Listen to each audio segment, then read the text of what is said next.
Hello and welcome to the second episode of the Arkane Retrospective, talking about Dark Messiah of Might and Magic, Arkane Studios' second title released in 2006. I'm your host, the swinging chandelier, Dylan Moss, and I have with me the Spartan kicker, Kirklin and Dante. How are you doing today? Hello, hello. I'm doing very well. I'm excited to talk some more Arcane. And then we also have the Avatar of Death, Dante, here with us. How are you doing this morning? I'm doing great, man. Definitely excited to talk about this one. A curious game in the Arcane retrospective. Yeah, definitely. So yeah, if anyone missed the first episode, we are going through the entire catalog of Arkane Studios games. We did Arx Fatalis as the first episode. We also did like a history of the studio in that, so that's worth checking out. And then next week we're into the big stuff. We're into Dishonored, following that with Dishonored 2, Dishonored Death the Outsider, and then Prey, and then we're going to do ranking the best levels, characters, ranking all the games. And then Redfall is going to come out right after that. Also, the Deathloop review, I don't think it's actually in our feeds anymore because there's been so many episodes that I got kicked out. So I'm going to put that back on the feed. So it's not going to be a new episode, but it's just going to be that 3-hour long Kirkland and myself review that we did. Just going to re-release that so people can check that out again as well. So that's kind of what we're doing here. But yeah, very exciting. We're still kind of in the early days of Arcane, but next time we're into just the modern era in a way. So that'll be very fun.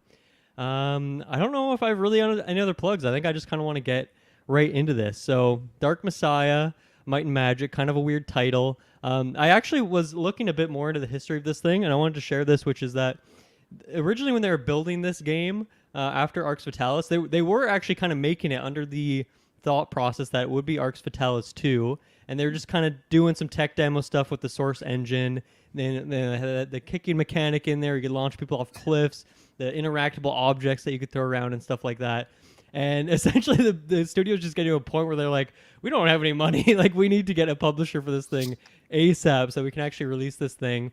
And I did not realize this, but they kind of were talking with two big publishers. One, obviously, Ubisoft is who they ended up going with. But the other one was Bethesda. Back in 2006, or 2005 even, maybe even 2004, they were in talks with Bethesda to maybe publish this game.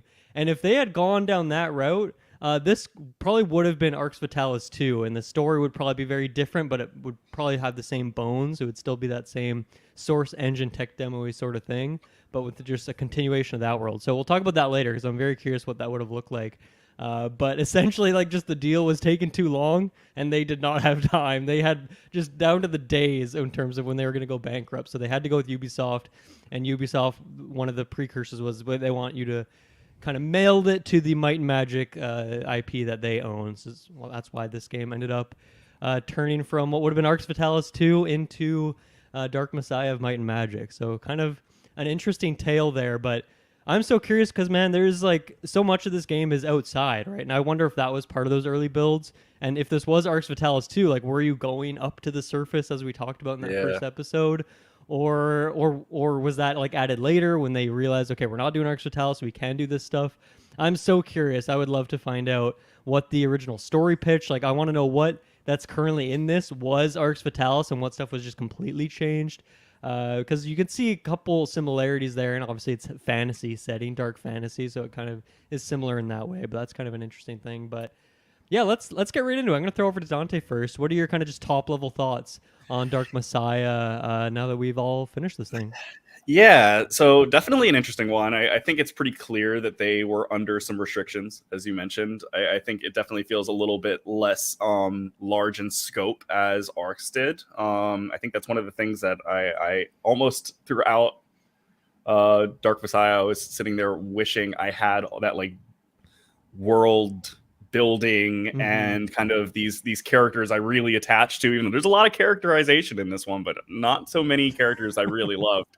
And then also kind of but honestly felt like the gameplay was super, the loop was fun. I can't knock much outside of that, because even though it feels a little bit more contained and a little bit more I guess brief in the grand scheme of things, I sure did love kicking people. It was fun. It never got old. I definitely wanted to kick people into stuff as much as possible. If there was an opportunity to not use my sword and use my foot, I definitely preferred it. And then also just kind of, I'll talk about it a little bit later, but thinking about the year this came out is a little a little tough because I think Arx was in the same boat that it came out like right next to Morrowind, and that hurt that. Yeah. There's a laundry list of games that came out this year. Like 2006 is iconic for me, but like Oblivion came out that year. Well, yeah, to cut in there, because 2006 is when the game came out like on PC and Steam, and then 2 years later is when they ported it to consoles with the moniker Elements, Dark Messiah of Might and Magic Elements, like just a huge mouthful of words there. And so yeah, that was like the 360 port, and that would have been like after Oblivion at that point. So so once again, like they're really kind of following Elder Scrolls, and I feel like people could look at that and look at the scale of it. And some of the ideas, and just be like, well, I think I'm going to go play Elder Scrolls instead of this thing. So not surprising that this one was a little under the radar for some people. Funny enough, this also came out the year as the first Prey. I think that's pretty funny. Oh, that is fun. I like that. Have you played that game, Dante? The original? Yeah, the original Prey. I love that game. Okay, cool. I'm a big at some point. fan of like Quake style. Okay. Old school FPS games. It's very in that vein. Like, regardless. Cool game, definitely overshadowed by some heavy hitters that year. Has some quirks that we'll get into that I'm not necessarily a fan of, but I think the gameplay loop is all the physics and stuff like that is super fun in that game. Yeah, cool. I'll jump in next here, which I've been saying this for a while that, man, I think Arkane Studios is my top dog, my favorite studio, and now I feel like I can confidently say, after having played all of their games, that this is just my favorite studio. Even going back to their older weird stuff, I just love what they are doing here. In this game, you can see a lot more of the bridge between this and Dishonored than like Arx Fatalis to Dishonored. Like those feel like two different studios, but you can see a lot more of the similarities here, just in terms of how the game feels and the movement of it and stuff like that. But yeah, just kind of what you were saying, Dante. This game, the story world, not that interesting. Like Arx Fatalis, just miles and miles above it in terms of just creating an interesting world and the world building, the vibe, the atmosphere. But this game is so fucking fun, man. Like I think we said this on the Deathloop review, and probably also on the Weird West review. Every game needs a kick, and I love the kick in this game because it's even more OP than those ones where you just have a fucking rocket launcher in your pocket and you're just launching people off cliffs, and just all the interactable objects in the world. It is just such a fun sandbox experience, and one too that like I'm immediately like, man, I can't wait to do another playthrough of this because there's tons of elements of the skill tree I didn't even get to unlock, and I want to try some of these other things as well.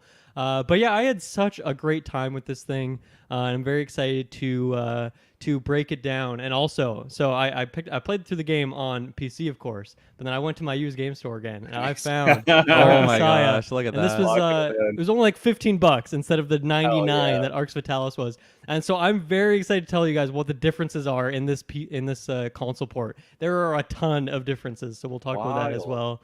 But yeah, I love this game, and Arkane Studios, just my favorite studio. I love everything they've done. I still have not beat Death of the Outsider, so that'll be fun to be like the final one that I roll credits on. But now that I've played through all their games, it's like I love entirely what the kind of games they're trying to make. They're making games exactly for me. So how about you, Kirk? And what did you think of this one?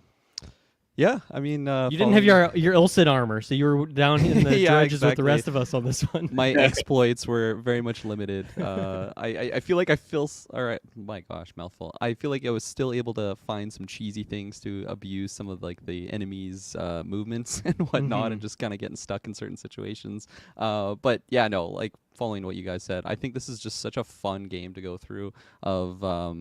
Kind of comparing it to, the next game that we'll be talking about is Dishonored, especially on like a higher chaos run, where I feel like that is just like a murder sandbox. Like, get as creative as you want to be and just get the craziest kills that you can. And that's what like this game pretty much is from start to finish. I think the story, it's really nothing to write home about. I feel like right away it's so easy to like catch on to what's going on. Like, who's the Dark Messiah? Who, like these people that talk like such a classic bad guy. It's like, oh, they're actually the bad guys? Oh my god, big twist there.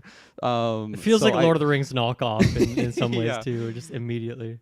For sure. And I feel like because it is so fun to play, I can see the replayability there. I feel like I have some issues with maybe the potential replayability of like story reasons why you'd want to replay it. Again, comparing it to Dishonored, like if you go extremely high chaos or not kill anyone, like the outcome of the game you know, you still get to end credits on like a similar level, but I feel like the overall feel of the world, it very much feels differently.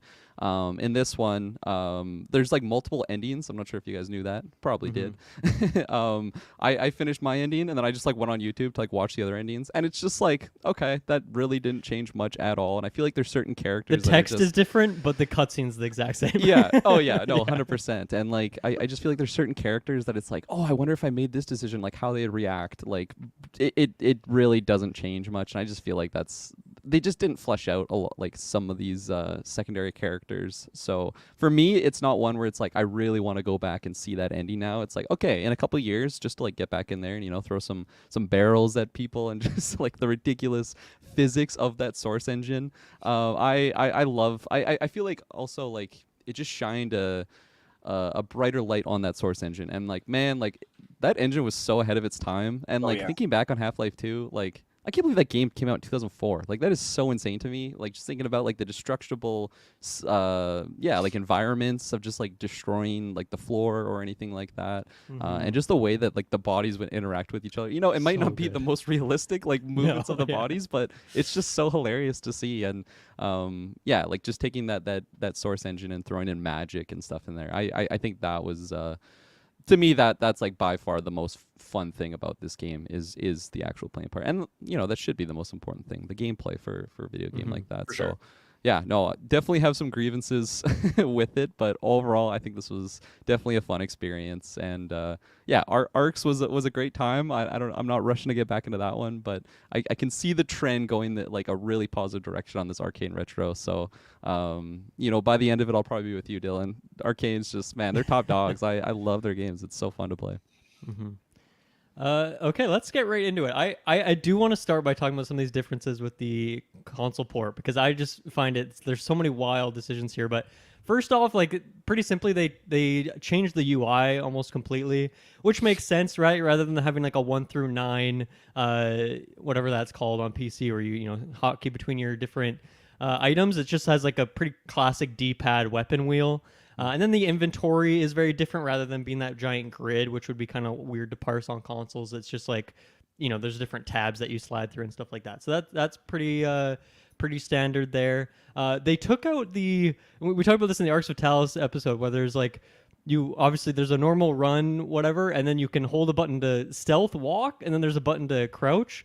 For some reason, the console version just took out the option to walk in this game, so you can only just run or crouch. Which is interesting, right? Like the stealth in this game is less confusing than Arx Fatalis, where if you just don't have a stealth stat, the stealth button is doing literally nothing. Whereas in this game, it is more straightforward in that way. It's kind of like, you know, CS, you just hold the shift to walk slowly, that kind of thing. But yeah, the console version just completely took that out. There is a completely different prologue. They just completely remade a new mission. So you don't play through that crypt sequence that you do at the start of the game that teaches you. It's pretty much the same things, where like you are taught how to kick someone off a cliff. You are taught to pick up this box and throw it at someone, how to swing your weapon and stuff like that. So it hits all those same beats. Also, quick side note, I love that the game teaches you how to kick someone off a cliff before it even teaches you how to use your weapon. Yeah. Right? Like that's like, it's like prioritize kicking people into situations instead of fighting them normally. But yeah, this prologue, I gotta say, it's actually pretty beautiful, because the game starts normally in just like a pretty dark, dreary crypt. And it's pretty standard, whatnot. But in this, you like start on this ravine. There's like a beautiful waterfall. There's just this grassy mountainside that you're climbing up with these wooden structures, and then you go through this short temple. And then there's a boss fight at the end of this against like a spider enemy that was not in the game that I played previously. So I don't know if it's like a hidden area, because obviously there's the default spiders, and then there's the giant spider boss that's optional. But this is just like somewhere in between in terms of size. So there's just like a new boss fight. It's a pretty standard fight. I don't know if it has any unique mechanics to it. But I thought it was interesting that they decided to completely remake the prologue for this. I don't know if they wanted something that is a bit more beautiful and shines, rather than you being in a dark cave for the first 15 minutes of this game. I don't know if that was part of the decision, but I thought that was interesting. They also have added these things called relics, which, given Dante some PTSD, they kind of look like little like Akba statues, and they're just hidden throughout all these levels. And they're generally in like those secret areas, or just like essentially on the non-critical path. So even if there's like a side room that you can go in, even if it's not like a secret area, it's just like they'll have these relics there. You collect these relics. And it's kind of weird. It seems like if you get every relic in the whole game, then you get this ring that you can use in multiplayer. So it's like, man, I feel like it'd be a lot of hard work to get like this collectible that's kind of, some of them are hard to find. In the first level, the prologue, I think there was 7 relics, and I got like 5 of them. So that's just a sign. Like I was looking around and stuff. So there's like hidden stuff, and if you get all of them, then you get this ring. I'm so curious if that ring is OP and it's a weird thing where you have to go do this a collectible to get it, or if it just sucks and it's like, well, why would I go through all the effort of getting all these relics to get this like mid ring for multiplayer? So kind of a weird decision there, but still adds like a fun little collectible that you can do. I can only really find this online, but there are a ton of apparently differences to multiplayer. You can't even boot up the multiplayer menu without Xbox Live in the 360 version. Also, I should mention, this game's not backwards compatible on Series X, so I had to... That's why I have this TV behind me. I plugged in my 360 to check this thing out. But yeah, multiplayer differences, I couldn't really tell you what's going on there. But here is, to me, the most wild choice of this thing, is at the start of the game, you pick a class. You pick warrior, archer, mage, or assassin. They've completely taken away the skill tree. You now get XP based on killing enemies, based on completing levels, and every class has like a linear like 0 to 20 levels, and then you get essentially what are one peg of the skill tree. You just get one of those each time you level up. So yeah, it's weird because it takes away that ability to do like kind of a hybrid class where you're doing a little bit of thieving assassin, but then you can also get 5-6 spells. You can pick up your shields later on and try that. So to me, that's like just one of the worst decisions ever, because especially I booted up, like I started to save with all 4 of the classes just to see what all the skills were. And the warrior and assassin just have like the most boring stuff. You never, like the only spell you'll ever get is dark vision. Everyone starts with that, and it doesn't even have a mana cost. It's just like a free spell. But then other than that, like they don't have anything interesting going on in their skill tree. So it's like, man, if I was to do a playthrough of this game, I would probably think this game's kind of boring because like you're just so limited on the tools you have. And I guess you could use scrolls to try out some of the magic, but even that seems kind of limited. The mage, you get all the spells, so that's maybe a little bit more interesting. You can still use like a staff, and I think you can still use the other weapons. And then strangely, I thought the archer was actually the one that had the most variety because you get a couple spells, you get the bows, you get daggers, and you get like a little mix of everything. That seems like, if anything, that's the hybrid class. But why do you guys think they made that decision? That just seems so anti-Arkane for me to like, oh yeah, we're going to put you in a box and this is your playstyle. That's like completely opposite the ethos of Arkane. Was that a publisher thing? Was that a console like trying to make it more casual? Why do you guys think they would make a change like that?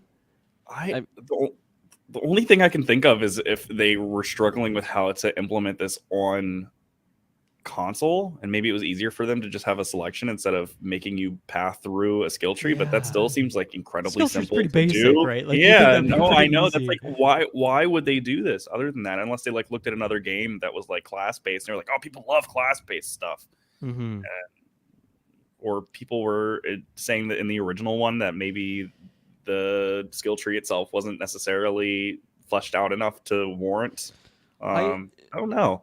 I do wonder if like we're talking about how this came out post Oblivion. Like I wonder if it was a publisher thing of like, people love classes. You got to have classes in this game now for this version of it for console players. That's what console players want. I would have to look at like what other games were coming out like as launch games on 360 in terms of what people want. But I have to think it was like a casualified thing. And I get the vibe it was not an Arkane decision. It was a publisher thing, but that's just maybe me giving them too much credit and being biased and loving the studio. Maybe that's a bit of bias there. I just can't foresee Rafael Colantonio saying, let's limit the player and make a warrior playthrough like boring as fuck and not giving you any tools to have fun with this game. Did they release the port? I believe so. I mean, I have it right in front of me. Let's see. Fast. There's other names on the box, but because it's weird too, because also like the multiplayer was not made by Arkane for this thing, right? Which is not really what we're talking about today. We'll bring it up briefly. Not that any of us played any multiplayer because the servers are dead. But like, yeah, Arkane did not make the multiplayer for this. Like, I'm sure they used like some of their models and like maybe some of the levels and stuff. But even if you guys booted up some of those levels of multiplayer, like they're just completely new areas in terms of, it's not like they just took the spider temple and like converted that into multiplayer level. Like it's completely new stuff in some way. So I think they did the port, but that's actually a good question. I don't know how much of the heavy lifting of the port they did. I assume they would have, but I'm not too sure. Yeah, I'm not seeing anything that's saying otherwise. Just curious. I was like, maybe this is another developer trying to put their DNA in it, Right. and it was a failed attempt. But Hmm. Yeah, that's so strange to me though, because yeah, I think I put my chips on just making it more casual for like everyone, going that route, or maybe they're just following the trend of making classes and whatnot. But I think what makes Seraph. like Sarah, so interesting is that like he is this kind of like master of everything. Like he's an assassin with magic, he can go full warrior if you want, or archer as well, and just this whole bundle of skills. I think that's what made like the playthrough fun, because I really wasn't using much archery, but like there was some moments when I was trying to get creative with it. I feel like I was mostly just using it to activate traps and stuff and knock over things Yeah.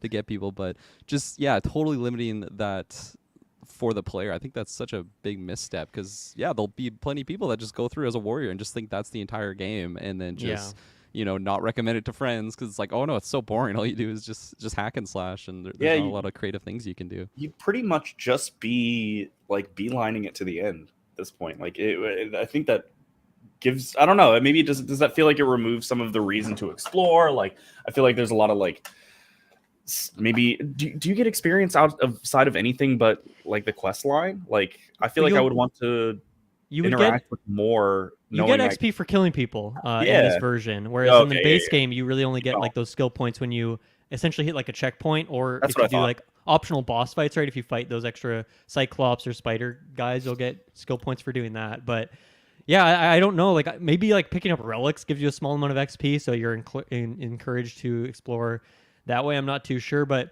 also when you start the game, you get weapons based on your class. So like the mage will get the staff, the warrior gets like a sword, and I think you get a shield. I'm not too sure about that. The thief will get daggers. Once again, the archer, you get a bow and daggers, so you get a little bit of both. And in that, at least in that prologue, I did not find another weapon you could pick up. So I don't know if you are limited. If you play assassin, you can only use daggers. Like that honestly might be a thing, which again is just awful. Like I really hope they don't do that. I wonder as well if part of it is like, okay, people are going to be playing multiplayer, so in multiplayer you can check out these different classes, you can see these different play styles, so you can at least get a feel. Like if you're playing warrior in single player and you're still making your way through the campaign, go multiplayer, play around with a mage for a bit, and that way you can like at least scratch that itch, I guess. So I don't know if there's some idea there, but of course the original game on PC did have multiplayer as well, and that's not something they decided to do. So it's weird. And beyond that too, I booted up with an assassin. I tried the mage for the first level, and that's what I did. I only played through the first level. I didn't play through the whole game again on console. I just wanted to get a taste. But then when I did the assassin, you like literally you do not have a mana bar, right? Because you don't ever use spells. So there's no reason that you have dark vision, but once again, it doesn't cost mana. But in the first 5 minutes, I was like picking up mana potions. So that even seems to me like a huge miss, that you can still pick up mana potions, but you'll never have any use for them. You can't sell them either. So it's like, why is this even here? Like this just seems like a total miss. They should replace those with maybe scrolls you can pick up to try some of those other abilities. That might be a good balance, or just more health potions, I guess. Maybe then you'd run into a balance issue, but also you're limited on how many health potions you can pick up. So it just seems like maybe a half-assed decision that they didn't. Maybe they didn't just fully see it through. Maybe they had more ideas here, because even looking through the skill tree, there's no new abilities, right? There's nothing that like is added to warrior to make that more intriguing than if you did a warrior only playthrough. It's just those same skills just spread across these 4 classes.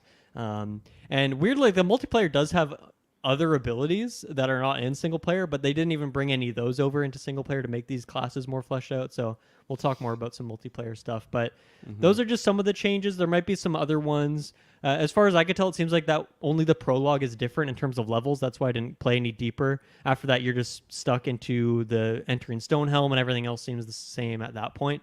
And I don't think there's any other deviations in levels or missions that you're going through. So, yeah, just some of the differences. Very, very interesting. Not a version I will ever play through. Like, I have it now. I'm glad I own it just for the sake of having a physical copy of every Arkane game. But I would absolutely just go back to the PC version so I can, once again, use these hybrid classes and stuff. So, yeah. Like, one thing I'll add on there is, like, just the fact that you don't choose your skills or anything like that, and, like, you are very limited in that sense. One thing on my own playthrough, I was come to the conclusion on is I hated this skill tree. I hated the fact that I was so limited by the end of the game that I just didn't have enough points to like distribute it all. And again, maybe it's just more incentive to go through and play a different play style, like distributing your skills that way. But I was wanting them to go the route. Well, luckily they did eventually, but like the Dishonored route, where like you don't actually like choose your skills that sense. Sure, you get runes that are like different powers or whatnot, but I was just so bummed out that like by the end of the game, it's like I didn't even get a like the full potential of what I could do with maybe some of the magic, or if I wanted to go, I don't know, maybe more of a bow route. And that was just annoying for me because as I already stated, like I probably, I don't know, maybe in a few years come back to this one, but like I'm not rushing to it. But maybe if there was like a really like diverse skill tree that was just, you know, like it takes you in a completely different direction with so many different skills or abilities, or even just different, I don't know, like movement abilities where you get like a double jump or something. Just Right. with how fun the game is already to play, I think that would be something that I obviously would have really preferred. And luckily they kind of made that change, you know, as they kept going on with their games. But yeah, that was, I was very frustrated. Like initially I was like, oh, this is kind of a cool skill tree here, you know, adding to like my crit percent chance or whatnot here. But yeah, it was. I was annoyed by the end, just realizing that I was like doing the numbers. I'm like, I don't think I have enough like points or like potential of receiving points to make I'm the curious full if you fleshed out min-maxed character. it, what percentage of Yeah. the skill tree you'd be able to do, because Yeah. there are optional boss fights that give you like that first Cyclops that you don't have to fight, or maybe it might be the second one in the game, but that optional one in the Spider Temple. If you kill him, you get 2 skill points there. But you could just completely skip him if you want. And Right. it even says in your quest log that's an optional thing to do. Yeah, there's 2 things that I think are like really necessary if you're going to have a limited amount of points to put into a skill tree. You either need to let people know how many you're going to be able to get by the end of the game, or you need a respec, right? Like, because Yeah. people will lock themselves into this position where they have a build that they're like, oh, I gambled on these skills and I'm not having fun. I don't like the path I've taken. So you could like, I don't know, go 100% magic in this game, realize magic isn't your bag, and then you're just stuck. And that's a kind of a bummer. It's interesting you guys bring that up. I'm like totally in the opposite camp of this, where I really like the skill tree. I like the way that it the amount of skill points it takes, talent points, whatever they call it, to get to the later level stuff is higher, right? So you can at least dabble, right? You can get the first couple spells, and that's pretty cheap. You can get like the first level stealth stuff. That's pretty cheap, maybe even just 1 talent point. Eventually later in the game, you're getting like, here's 5 talent points at a time. Yeah. So I feel like no matter what, you're going to probably pick up like the first level or 2 of each kind of different area, you could say, whether, you know, it's breaking it down to the warrior, assassin, mage, archetypes. But I don't know, I liked the specialization. I like that I kind of had to pick and choose. And at some point, like later half of the game, when I was on chapter like 6 or 7, and I was picking up some weapons that I couldn't use because I didn't have certain skills. And I'm like, okay, I'm probably not going to have the chance to use all these weapons. Which ones do I want to go down? So I ended up going down the critical bonus route, so I could use the better bow, and the Naga silk sword is a sword that I was a fan of. But I was like, I'm probably not going to be able to use some of these other like warrior-focused swords, and that's totally okay for me. And like the mage robes, I was never able to equip those. But to me that was like never an issue. It was like, okay, on a playthrough, a second playthrough, I'd definitely try some different things out. But I like that I have to somewhat specialize, but at least I'm still dabbling, and I have all the stealth skills, so I'm like full assassin mode. But then I also have like 4 or 5 spells, and then I also have that critical stuff, so I can use the different bows. So I feel like I'm almost a master of marksman, a master of assassin, have like half the spells in the game, and then I even have a couple warrior skills. Like, I don't know if it was because I was doing all the optional stuff, and maybe I had a bit more skill points to spend if you guys didn't do some of that stuff. But I felt like I was hitting most of the skill tree, and at least all the interesting, the fun stuff I was able to do. It's like the only things I weren't were like, okay, for the warrior, I didn't have level 3 power. So like I didn't get that full damage boost, and I couldn't use some of these weapons. But like at least I got all the fun abilities in the game. I felt like I was able to access. And then for the spells that were higher level that costed a lot, I had like a bunch of scrolls, so I could at least try them out and see what they did. And if I liked them, then I could, save my points and spend it on those. So to me, like that whole RPG system, it's a pretty basic skill tree, but it actually worked well for me. The one point that I find kind of odd is like in the menu, I do like the menu. It's very simple, right? You hit one button, it brings up all your inventory, you have the skill tree there. But there's the 3 tabs for the 3, like the stealth tree, the magic tree. And like the way the tabs are spaced, it looks like you're gonna get more tabs. Did you guys?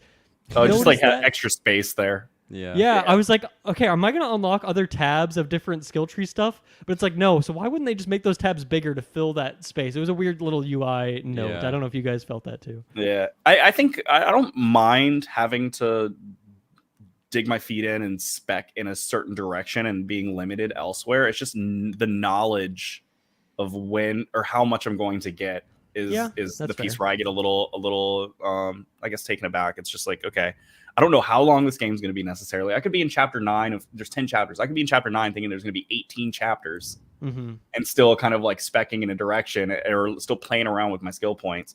And then you get to the final boss and you're like, oh shit, I didn't get to any of the things I actually was going to work towards. So that's my only thing. It's just like I wish there was just at least maybe some visibility on how far I needed to go down a skill tree or how many points I was going to have the ability to get. Level or something like that. Do other games do that? I'm trying to think of a game that like tells you kind of how many you're gonna get in the game. I feel like that's I'm just trying to picture how you telegraph that to the player, because something like Horizon or like Spider-Man, like those PlayStation ones, like you're eventually going to get the whole skill tree you get anyway. Everything. Yeah. You don't have to do a couple of side quests, but like it's more of just in terms of like the order you want to unlock things, not whether you're going to be unlock things. But for more RPG heavy things like this, like I'm trying to think of other games that kind of typically get a respec. Right? Yeah, that's a good point. That's usually the strategy people take. But if you want to really lock someone in, be like, hey, there's no respecing allowed. I feel like that's been a frustration in most games that don't have respecs, that kind of just like force you down this path. Because like I've had, I don't know, I'm thinking of just like games from this era where I totally screwed myself and had to like restart because my build was trash. I don't think that's the case here. Like your foot's so powerful you can get through the whole game that way. But exactly. One comparison I could make would be like my favorite game right now, Total War Warhammer, is like your lords and heroes will level up, but there is no respec button and there isn't enough points to like get everything. And if you confederate another faction and get their lords or heroes, you can't respec, and like the computer sometimes do the dumbest distribution of points ever, so like you'll just be stuck. So luckily, you know, I'll just download a mod that adds a 1-button respec, which it's not OP because you can only do it once in a game. So when you confederate or whatever, you just respec, you get all the available ones, which is really nice. There's other ones too. I don't have it, but there's one where it'll give you like, instead of 1 skill point a level, it'll give you 2, so then eventually you could just like get a lot more, maybe not the whole tree. So I am curious if there's like a mod or something for this game. I'm sure there is mods for this game. There's mods, seems like, for every game. But yeah, I did like the respec option that you mentioned, obviously, Dante. But I think the scrolls helped a lot though for like. I think I would have been a lot more upset if I just never would have been able to try magic, because I found that like the magic was just draining my mana bar because I wasn't really like specking in that direction, and there's just like there's not even a point in like using these. And then luckily with scrolls you can kind of work around that just to get exposed to it, and maybe like a little taste. It's like, oh, maybe I do want to veer into that direction, you know, if I'm not too far in the game, that I still have a lot of skill points. But Kirklin actually answered the other version of that. It's level caps, right? Like that's the other way that companies do that. They give you a level cap, you know what your level cap is, and then you know you have level cap's 40. I have 40 points to work with throughout the rest of this game. Like that's the only way. This game does make it pretty unclear where later chapters, whenever you get a amount of talent points, it's giving you a ton. It's giving like 5 or 6, sometimes even more than that. Whereas at the start of the game you're getting 1 or 2. But you don't.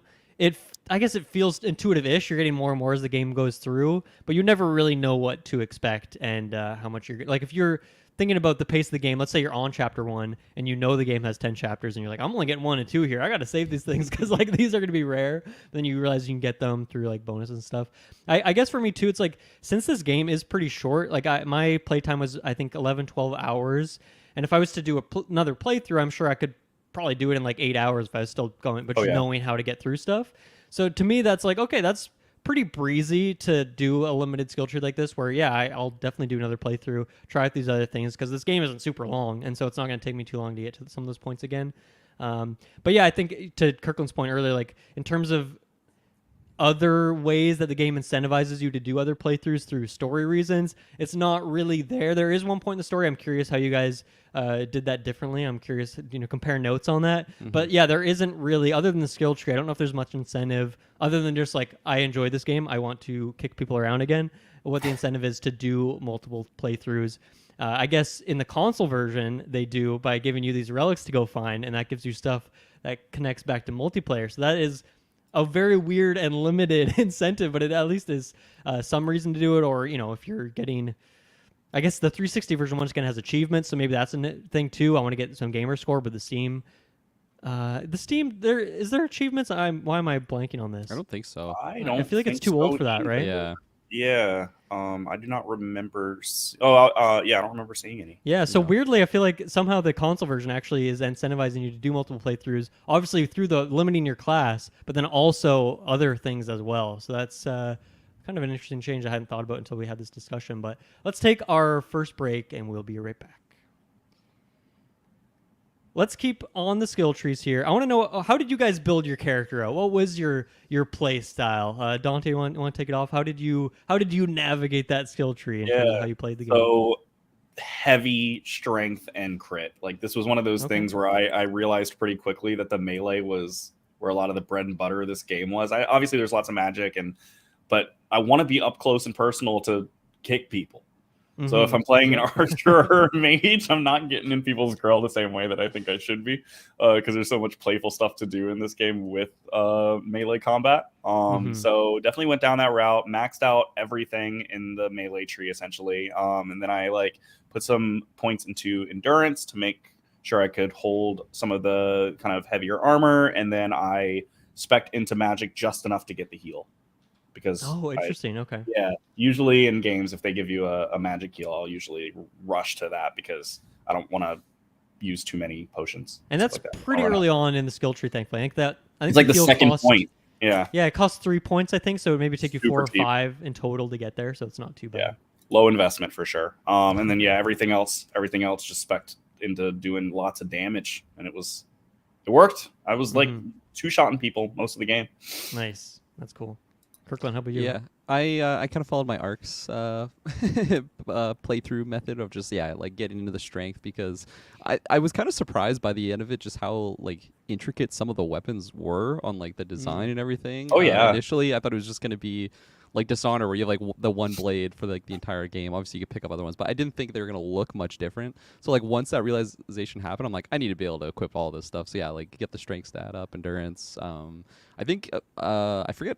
It wasn't too far into the game, but I started going heavy into the stealth one, because I realized once you max out that stealth, they cannot see you. You could be creeping right in front of someone, and they just crazy. are blind to it. It's hilarious. That's too funny. But they hear everything. Oh my god, they gosh. hear everything. That's another grievance I'll bring up. I just feel like the sound levels, the sound design overall, I enjoy, but I just think some of the sound levels, it was just so all over the place. There'd be someone walking, I just couldn't hear someone talking, because it would just be so loud in that sense. But getting back to the skills. As I mentioned, I didn't go too deep into the magic, but I am so glad that I discovered the I think it's the freeze ability, the one where you can, and level 2, I think, is where you can put it on surfaces. I don't know if you guys had much fun with that, but that my gosh, I had so many funny moments with that ability of just making people slip and slide all over the place. And especially if they're they could be walking up a stair really, really slowly, and it's they're in Home Alone or something. They just slip and slide, and it's just so comedic. So that was lots of fun too, and also just the way that your character casts it, he's just doing a Wakanda Forever thing. It was hilarious. Yeah, dude, it feels a lot like plasmids, the spells in this game with the fire hand 100%. And stuff like that too. Yeah. Which I guess this would have been out pre-BioShock. I don't know what other games had that style where you just have a magic looking hand, but I thought that was interesting that it looked a lot like BioShock in that way. Good pull for sure. But yeah, other than that, I think, again, if I do another playthrough, I would probably just focus mostly on the magic. If I got the console version, I'd make a mage character. But yeah, no, I liked the method I did. I feel again, in hindsight, maybe I wouldn't have gone so hard into just the melee skill tree right away, because although I was able to equip everything, and there is some really badass weapons in this game, it's just I think I had a lot more fun getting creative with the kills as opposed to just hand-on-hand content. Yeah. Even though the combat, it was fun, it's just, I think there's a higher ceiling you can get to if you get creative with lighting a barrel on fire and just tossing it at someone and getting a domino effect. It's I love picking up a wooden box, putting it over a campfire, and then throwing it at someone. That's my jam. I love systems heavy games like this. I love this. I went a completely different build than you guys. I saw the stealth skill tree stuff, and I was like, I'm immediately going down there. As like the proto Dishonored, I really wanted to see how the stealth was in this game, so I tried to do as much of it as I could. And I feel like that's how I would start most combat scenarios. Is I had that insta kill with the daggers when you sneak up behind someone in very much that Dishonored way. So that's always how I would start a battle. But then, yeah, to Kirkland's point, they would fucking just hear anything, right? So like a body falling to the ground or whatever it is, they would know, or like the orc would cry out as he's dying or something like that. So that's how my battles would start, but then immediately would turn into just a hectic battle full of chaos because I couldn't do a whole sequence in stealth. But I tried to use a lot of that. I didn't get the lock picking ability, which lets you go through like certain doors, certain chests in the game. You can just not ever unlock those unless you have that skill, which I thought was interesting. But I got all the other stealth skills as a priority, and then magic early on. So I got I got like the ice ability. I really wanted to get lightning. That to me felt like it'd be really powerful with all the undead in the game. I felt like a lightning ability would be a good one to have early on. So I kind of prioritized that, put a couple skills into like the mana upgrades because like once again, Kirkland, that freeze ability, oh my god, does it eat your mana like instantly. So I was like, I need to get this upgrade. But over like Dante, I never got an HP upgrade or the heal in this game. So my character was hella squishy. And then going into the end game is when I had a backpack full of items that I couldn't use because they all required crit 2 or strength 3, whatever it was. And so that's when I was like, okay, I'm going to go crit first because I don't know how many skill points I'm going to get. So I'm going to go crit first because I have this elven bow I really want to use and the Naga silk sword. And then with the leftover points I had at that point, so I didn't get all the magic, but I got like, half of it. And then I started to go into that strength more because I wanted to try out some of these other weapons and shields. Like I had not used shields for a few hours into the game either. So I wanted to see those. And man, I loved the Naga silk sword and the electric shield, the shock shield.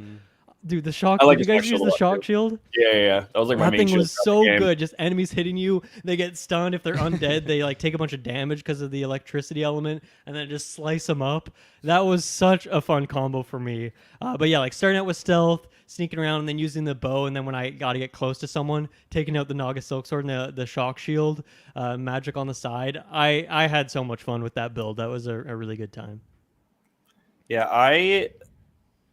I would switch to like this blood drain sword. So like it's funny that you were the soul steel sword. So I would use that whenever my health got low. But like it's so funny that you were saying that you're so like how squishy you were, because I swear even with max health, I was going into every combat encounter just like attacking and pressing 6 over and over and over again because that's where my health potions were, or or actually what I was doing is I had my mana on 9 and then my heal on 6. And I would like be clicking, and then I would move over both fingers to my keyboard and then hit 9 and 6 like back and forth over and over again, heal up real quick, and then I would switch back to my mouse and start attacking. I was definitely face tanking most of this. Yeah. You get hit pretty hard still with max health.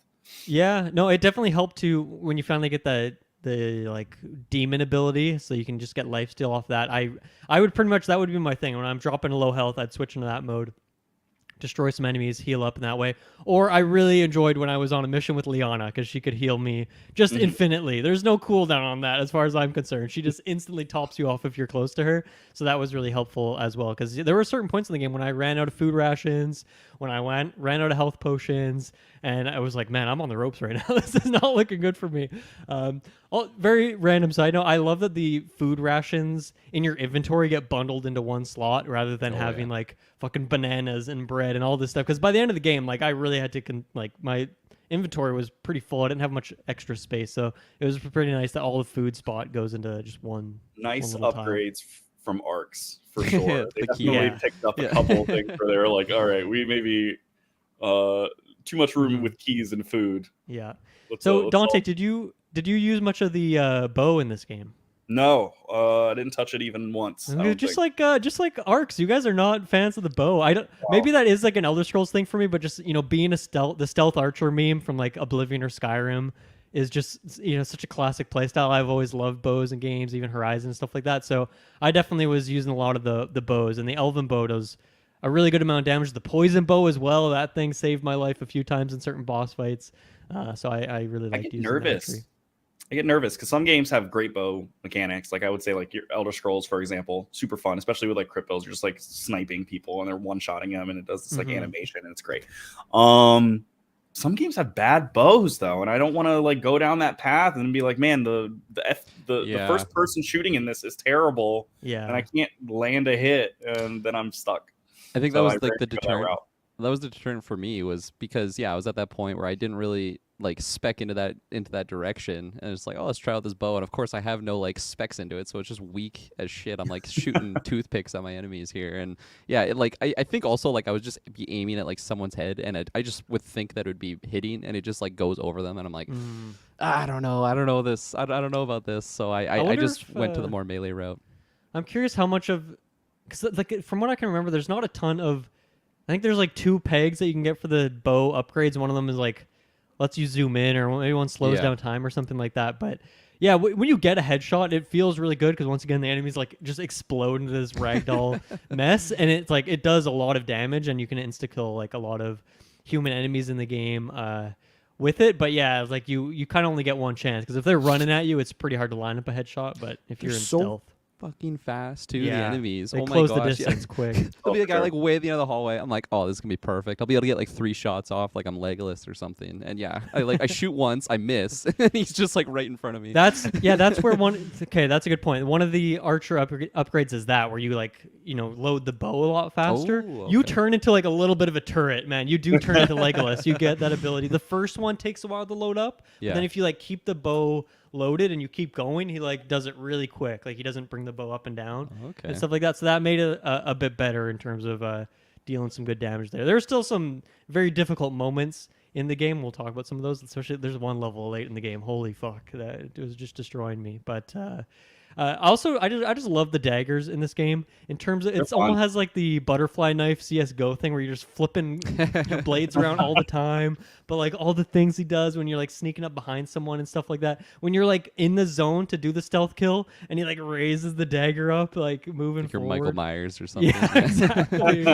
It was so satisfying. Like spoiler for our ranking, but just the daggers in this game were so satisfying to me in terms of the animations, and also like they're supposed to have like a higher attack rate too, so you can just like go ham too. I found this very funny that in the console version of the game, like in the description for the archer is like 1 arrow is stronger than 10 dagger hits. Like I feel like it was like throwing shots at the assassin class. Like don't pick assassin because you're gonna have weak ass daggers. But no, they are very strong. But the daggers are good. They're just trying to sell you to play archer for some reason in the console version by making it the best class for some reason. Or sorry, maybe not the best, but the most interesting at least for me.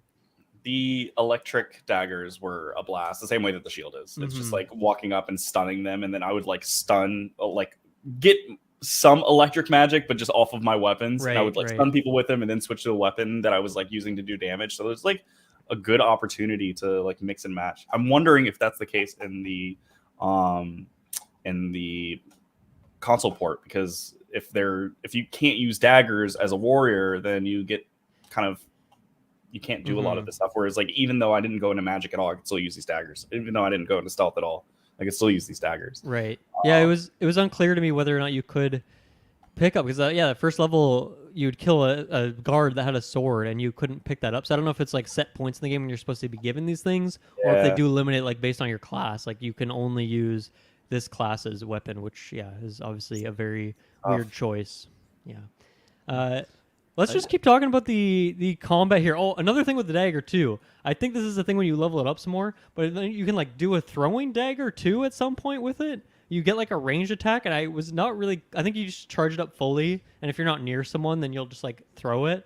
But it's like, man, this weapon has like so much going for it. But yeah, talking more about just the combat in this game, because really that's what it boils down to. That's why you play this game, is for these just murder sandbox element of this thing, where they put spikes everywhere, interactable objects, cliffs all over the place in this game. But yeah, I think it all comes back down to that kick, man. Every game needs a kick. I love a good kick, just kicking objects down, kicking enemies over, all that kind of stuff. It's just it's so satisfying.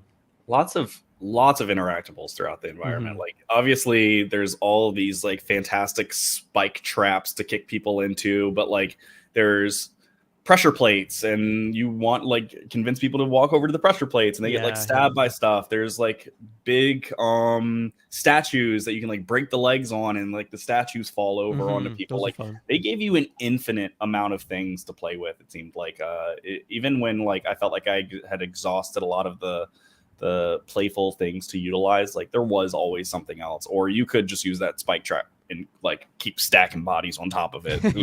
Oh my god, those things are so powerful. Incredibly entertaining. I feel like there's a lot of moments too when I would like approach a situation. It's like, all right, let's get creative. You know, grab this barrel or something. I'm gonna deck this guy. He's gonna bounce into his buddy, and I completely missed, but I hit like the floor below him, and it was a wooden floor, and it just like destroys, and then like they all just fall, and I'm like, oh, I didn't even know that. I didn't even know I could do that. That was even better than I thought. Yeah, and fall damage just like is an insta kill for them in the game. Like they can fall like 5 feet, and they're just like donezo. Or at least they'd be on the ground, and then you can like go up there and do the stealth kill or the final kill thing, whatever that's called. Dylan, did you spec or did either of you spec into like the telekinesis ability or like use that at all?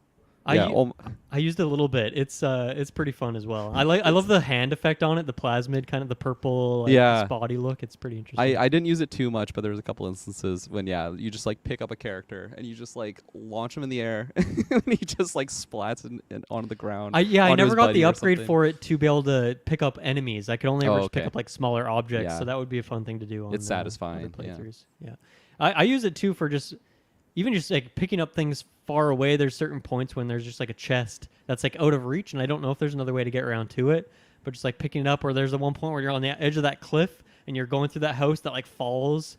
I don't know if you guys remember that sequence. Oh yeah. But like I was just standing in the door and like, you know, leaning and just like using my telekinesis to pick up all the items that were at the far side of the room. So I feel like that's a type of like spell and ability in video games that it's so fun to utilize. It's not always like useful because like if you only have it to like the certain point, like you can just grab objects with it, but like still that's a sweet ability. That's like force powers, right? You're force pulling it to yourself. And I don't know, I feel like I just haven't seen it much in like video games these days. It's just something that because I think it was even in like earlier Elder Scrolls, wasn't it? Or Morrowind and Oblivion have it.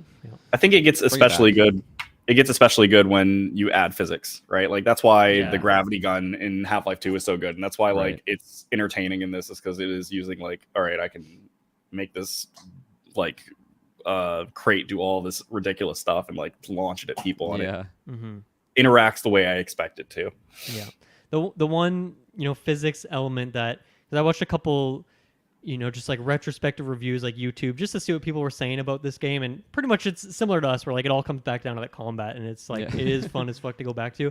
But the point that everyone has in all their videos, and you have to shout it out, is what my name is alluding to, is that fucking swinging chandelier early on in Stonehelm in that one throne room where the chandelier is going back and forth like a pendulum, and you have so many guards. They throw so many at you because they know that you're going to use this thing, but whether you're just standing on the opposite side of it and a guard runs into it, or if you kick them into it or whatever it is, that thing never stops. It has infinite momentum, but just flinging enemies across the room, insta killing. You got to watch out because they can hit you too. Like just moments like that are so fun, and I feel like they did so much of that where there's like rope traps all over the place. The wooden floors are, as you mentioned, Kirk, is so funny.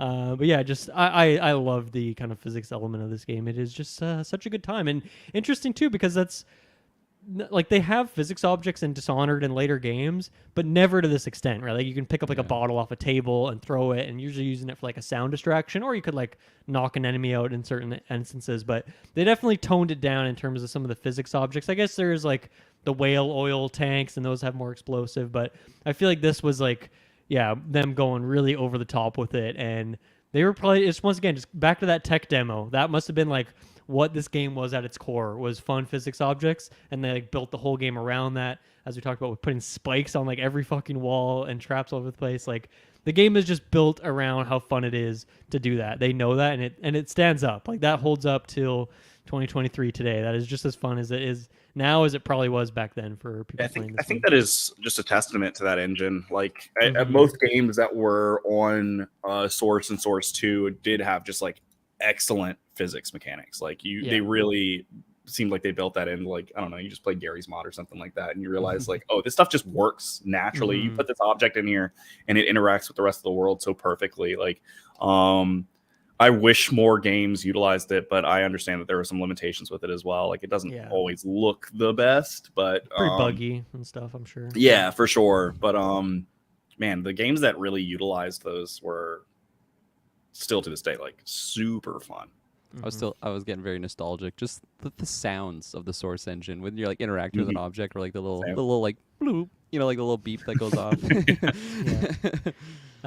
Did you guys use much of the Berserk mode, the Dark Messiah mode? I mentioned I used it because I was so low on health that I had to turn into a demon to heal. I think it was unfortunately not that fun, right? Like you have a basic attack or a charge attack, and it is powerful, but it just didn't.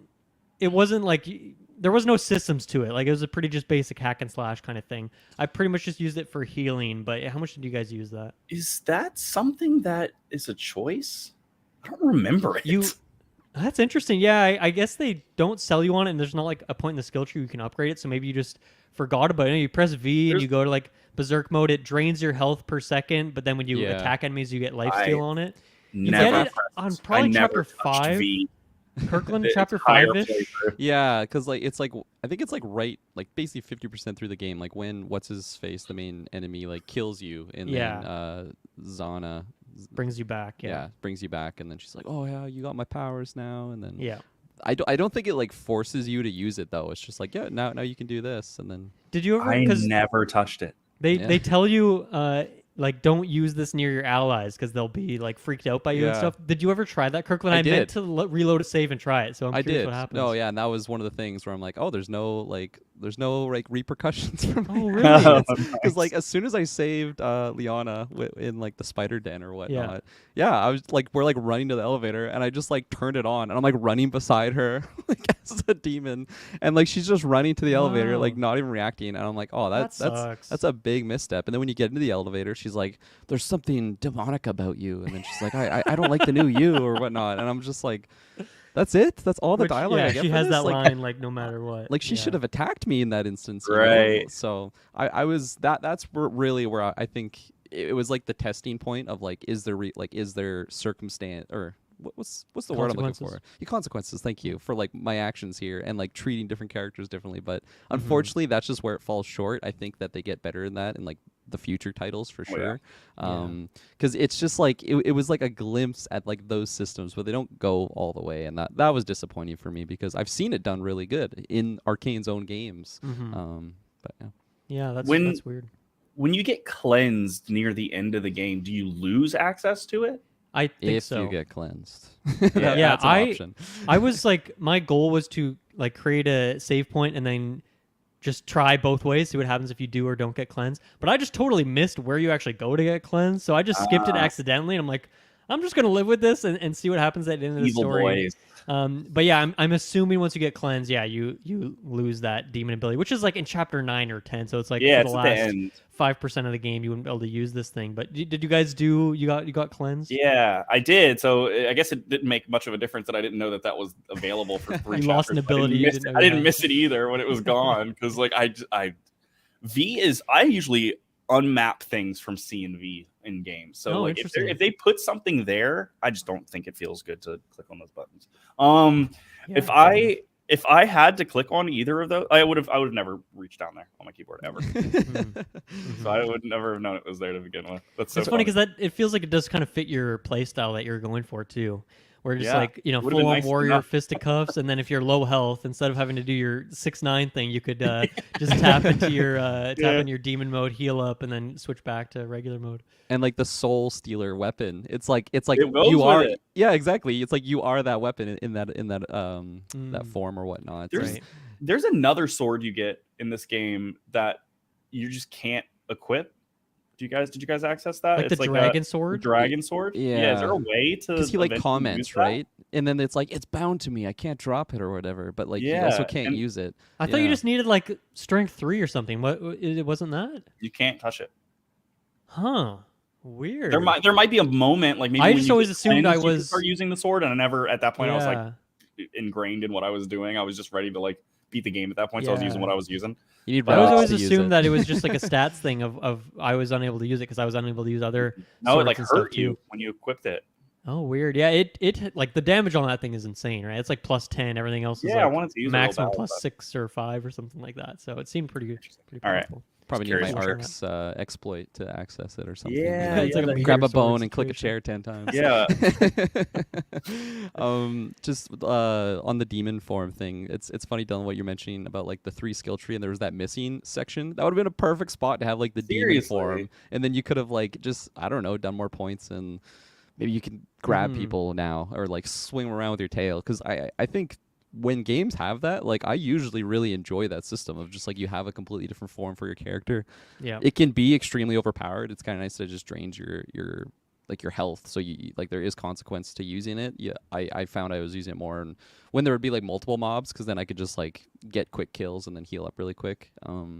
But yeah, I think again that's one of those things where it's cool that it was in there, but it just it could have been explored so much more. The pool was pretty shallow on that ability, so I think if it did have that, like I probably would have been abusing that for the rest of the game. Honestly, just going demon form. I would have learned it existed. You gotta replay the game. You'd be like, what's a skill tree? You gotta replay it, Dante. You got incentive to go back and check out this. Yeah, there it is. You know what? We're kind of touching on that. So let's talk about this story some more. I mean, it is a very classic chosen one situation where there was a big bad demon.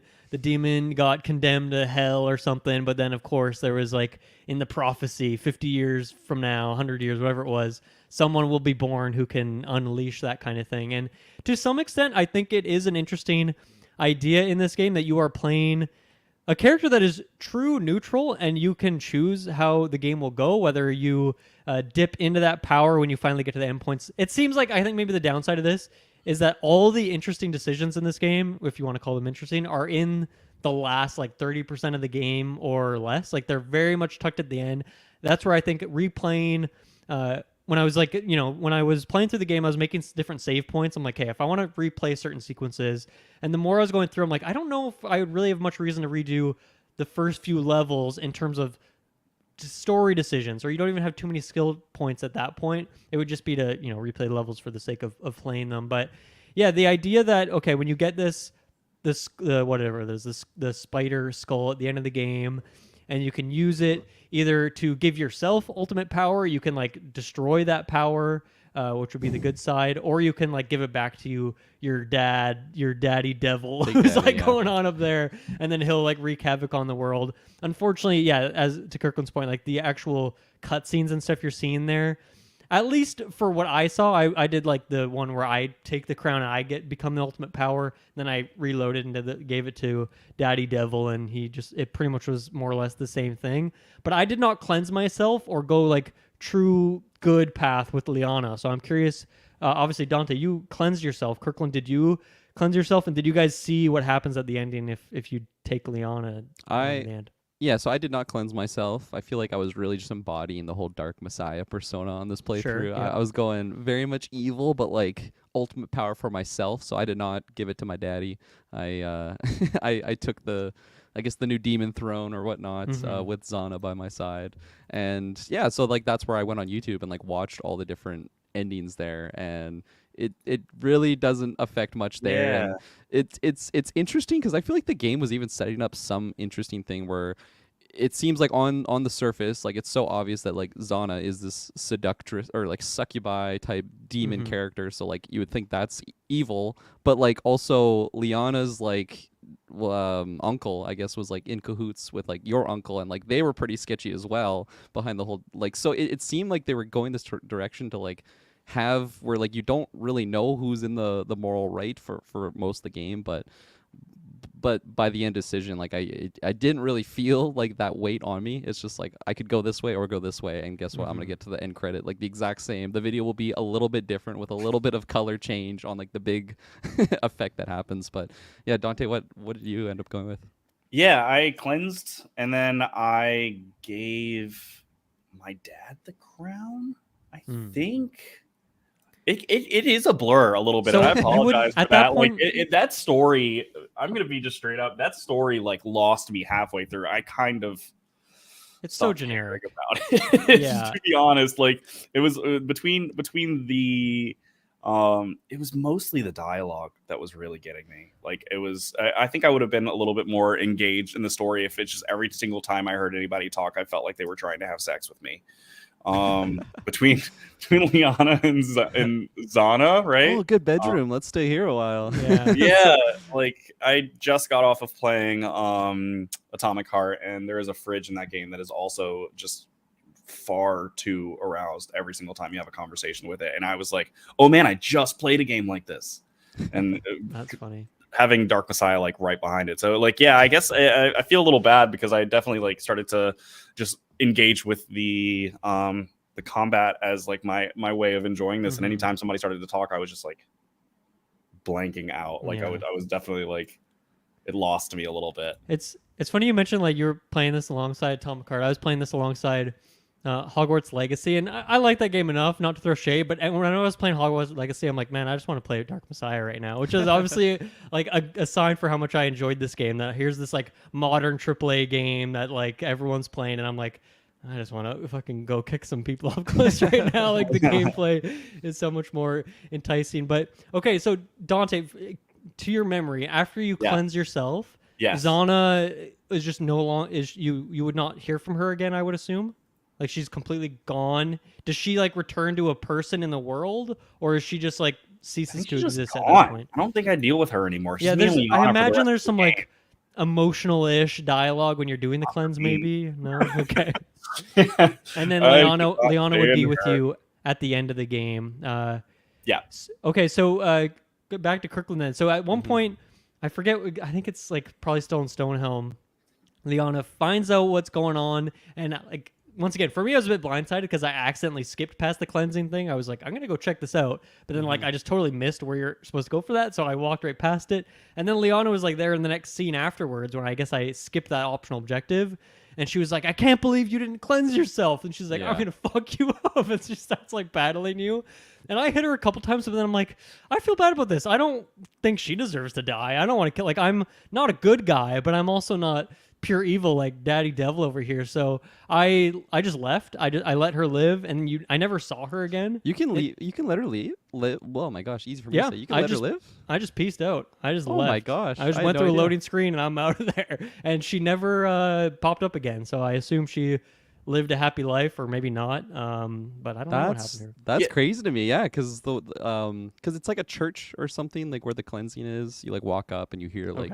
A deity speak to you. It's like, oh, if you want to be blessed or whatever. Yeah. And then I was like, no, I don't want to do this. So then I went through, and then Liana approaches me, thinking she could challenge the Dark Messiah. Yeah, right. I fucked her up. I pulled out like my Earth Blood sword, whatever the hell it was called, the Earth Fire sword.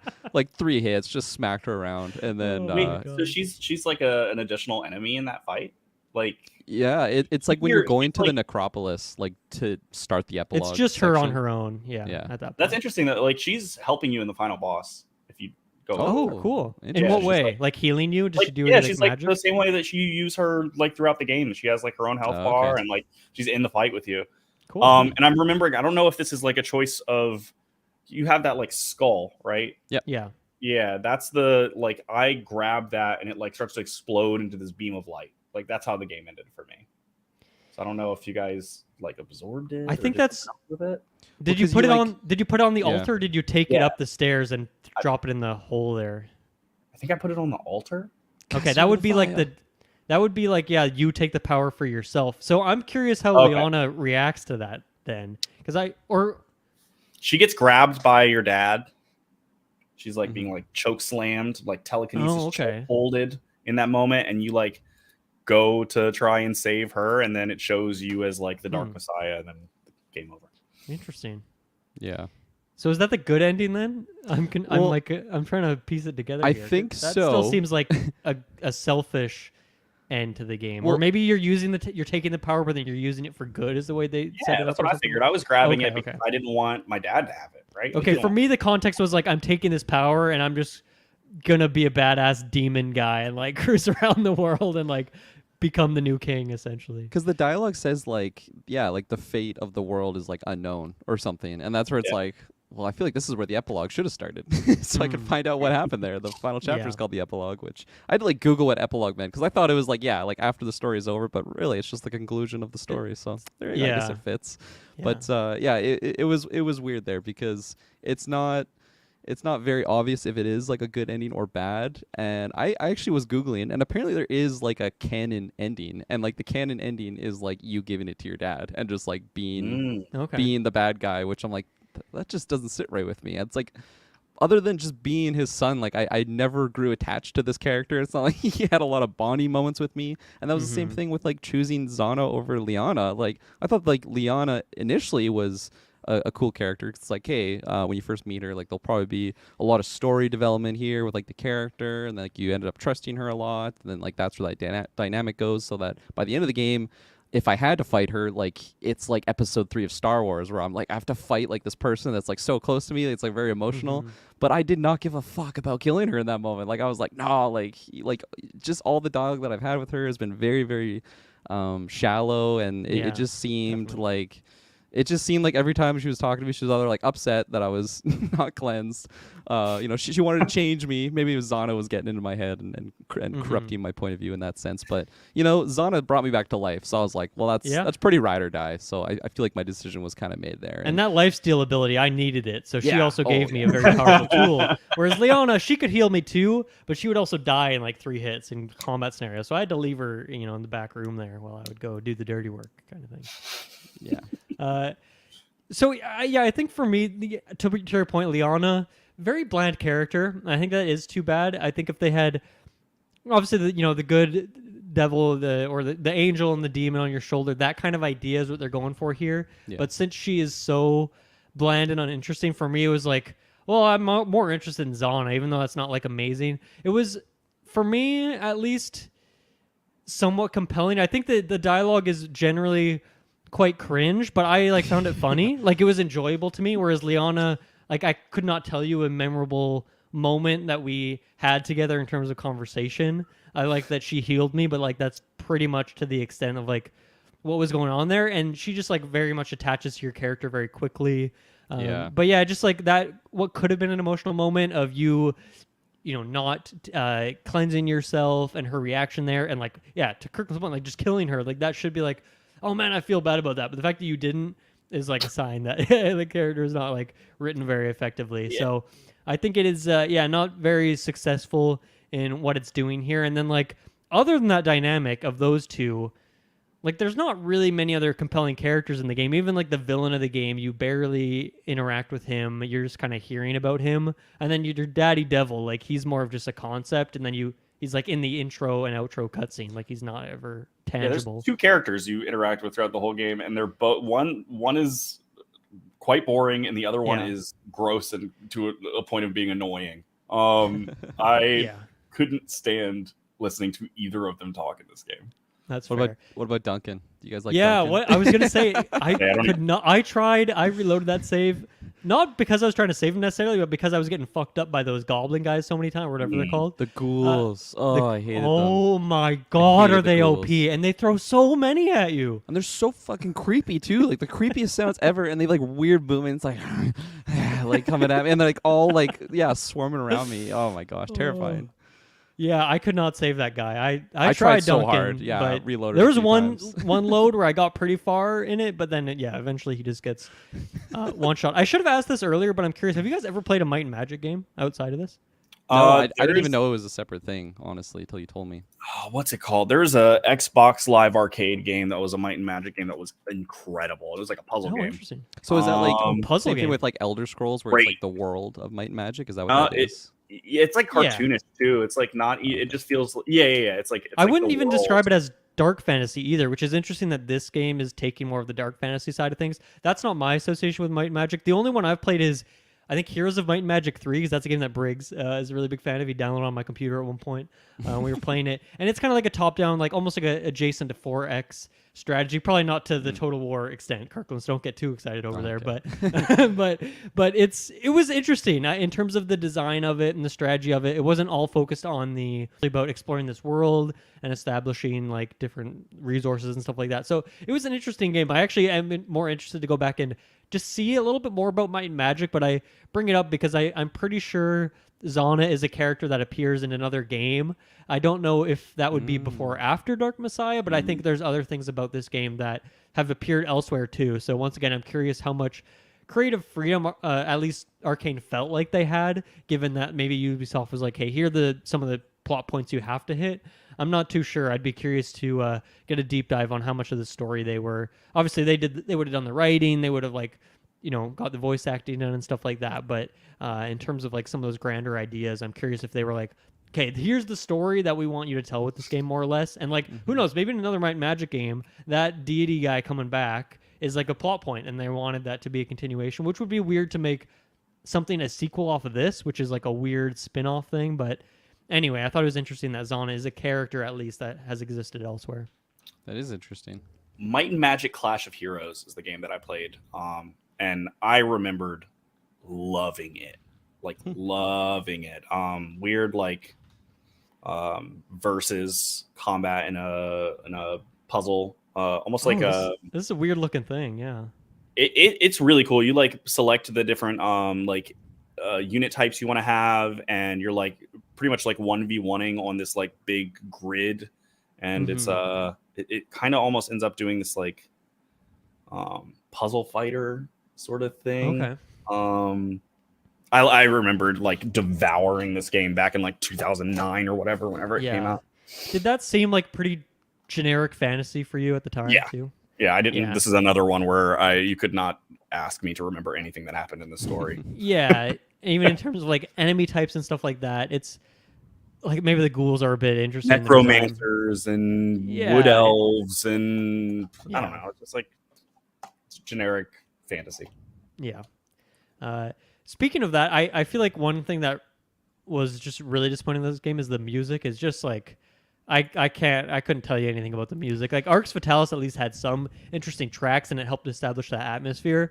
Apparently there's only like 20 minutes worth of soundtrack of this thing too. Like there's not much in there, and you do feel that too, and like the battle theme will pop in like over and over again. But yeah, just it does not help to create an interesting like tapestry of the aesthetic. Like it's once again pretty generic. I think the most iconic music section or music choice, I guess, was when you're first entering like Stonehelm on the horse, because it just has this like it's like a medieval fantasy. That was a cool moment. I did like that. Yeah. And especially just like being on a horse. I had no idea what this game was at that point in time, so it's just like, man, like what is this adventure that I'm going on? This is really cool, and this like cool town that had pretty cool architecture on it. And then the music like came in to just lift that overall moment. But yeah, to your point, Dylan, like I think that's the only point I really like recognized that there was music going on, other than just like the super repetitive generic battle theme. Yeah. Let's take our next break here, and we'll be right back. Okay, we are back. I wanted to quickly talk about the multiplayer. Did you guys boot up this multiplayer? Because it's like a separate SKU on Steam. You buy the game once, but then it gives you a single player and a multiplayer version. No boot ups on this? I did not. I just assumed naturally 0 people were playing. So honestly, we should have coordinated that. In retrospect, I thought about it. I'm like, man, it would be fun to jump in and play a match. Maybe we could do that before the rankings or something and talk about it. But it's interesting because once again, not developed by Arkane, but I'm sure taking a lot of the tech that they made with the tech demo, the early versions of the game. Some other studios working on the actual multiplayer, but yeah, the maps are different. You're given different classes in that, which makes more sense for a multiplayer setting. And interesting, like a lot of the skills in there are unique. They're not in the base game, and some of them are pretty interesting. Like I think there's like a kind of a brambly kind of spell where you can essentially bind an enemy in place. And I didn't look through all of it, but like pretty interesting. And you're upgrading these skill trees as you're playing through the game and stuff like that. Seems like there's some good incentive there. I think it's up to 32 players, so you can get some big matches going on, 16 versus 16. There's, your classic like healers, support classes, and battles and stuff like that. Some interesting changes, like they took out the slow walk because you don't really need that. You have a crouch and a run, that's fine. They took out the kick, which once again that makes sense in terms of the weird physics element of that. Like I doubt the multiplayer even when I was walking through the maps, I don't remember there being many physics objects. Like I think that's just kind of something they took out probably for just the bug element of it would be very different. There's the two sides. You can play as humans or the undead. That's kind of interesting. You can play as like a dark sorceress, which I thought was pretty cool. And you have like a creepy hand. If you look at the Steam like images, they show that in one of the images. It's like that looks like nothing you've seen in this game, but there's like this creepy hand with long fingernails and some like generic human sorceress like healer type. There's different game modes, like there's capture the flag, there's kind of siege, like King of the Hill sort of modes.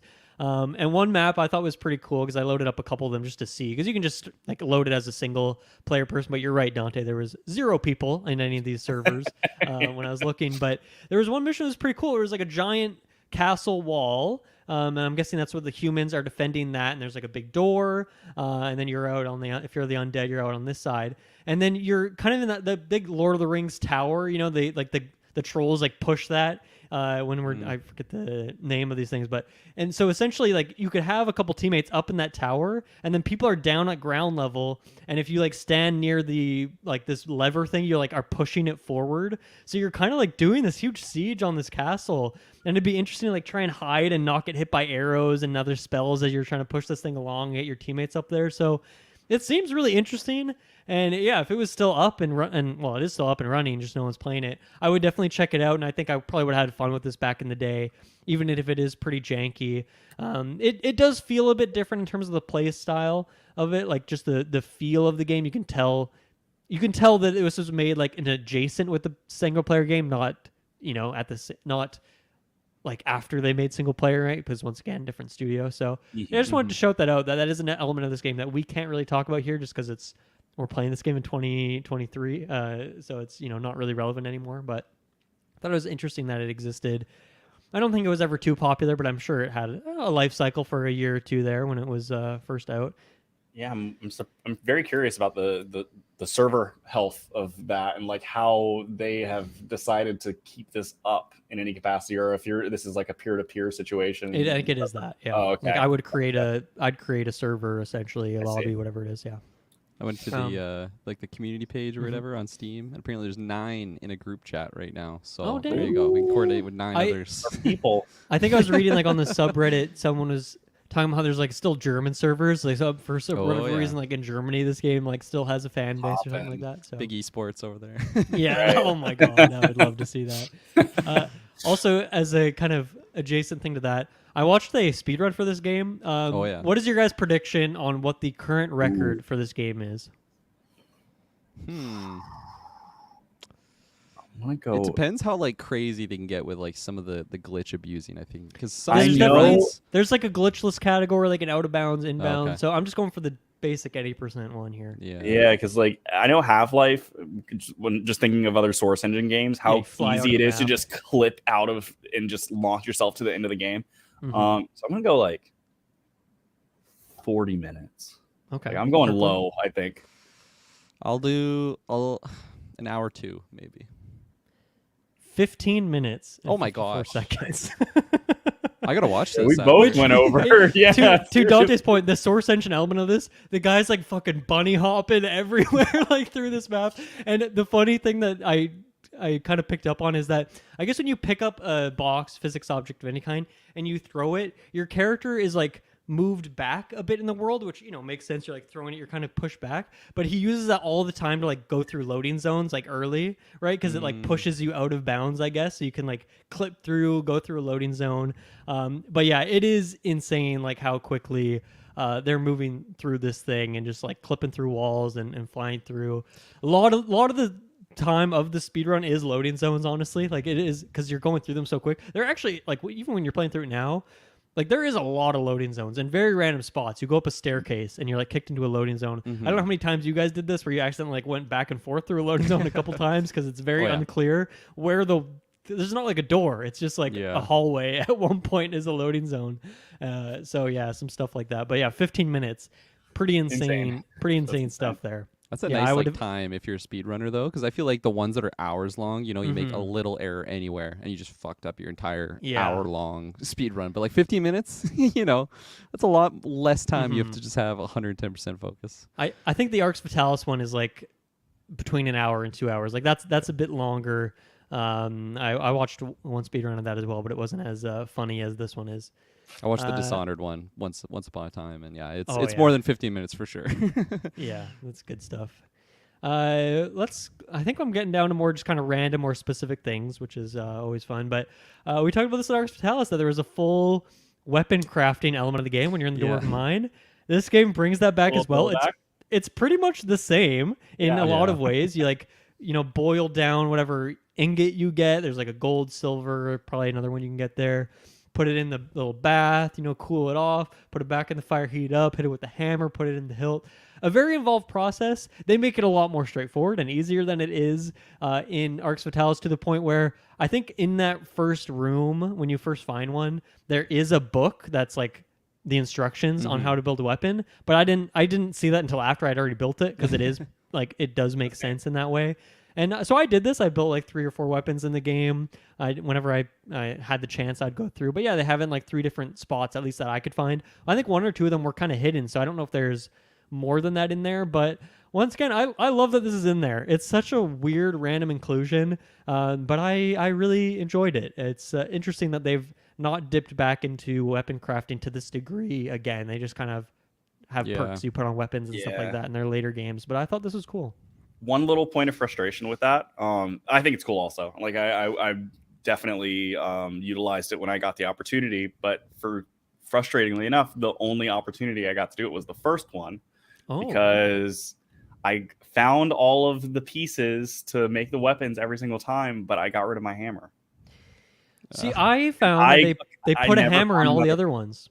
I never found another hammer. Like, there's one in the orc. Like digging. In like the orc, there's one, the weapon crafting in the orc place at one point. I think it's the third one you come to. The hammer's like hidden under a bench.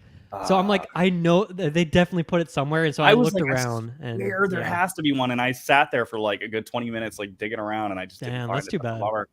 Yeah.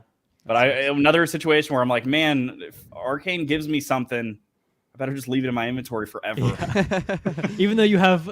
Well, it doesn't feel limited for the first half of the game, but then the second half, plenty. I'm like, shit, man, I am running out of slots here to keep this stuff. Yeah, it was a nice surprise for sure coming across it, because I just thought encountering that in Arx was just something that I've never really, I think, seen, at least done that way in like video games before. There's plenty of crafting systems. I guess Skyrim has kind of adapted that, but even that's like simpler than this. It's so simple. You get your ingot, you got like a couple leather straps, and then like you just make a fucking like full mail suit or something out of it. Whereas this, like, you can like see yourself put into the mold, and then as you said, you like quench it. Sound in oil effects or are whatever. pretty good. Yeah, and like that should come back, especially in like a lot of these like more immersive RPGs that they try and get that realism. Like, it's I'm not a developer. It's probably hard to do that stuff, but like it's probably just a couple of extra steps from where they already went through, especially comparing it to like the Skyrim one. So I hope that comes back, because that's fun. I feel like, especially in a more of a,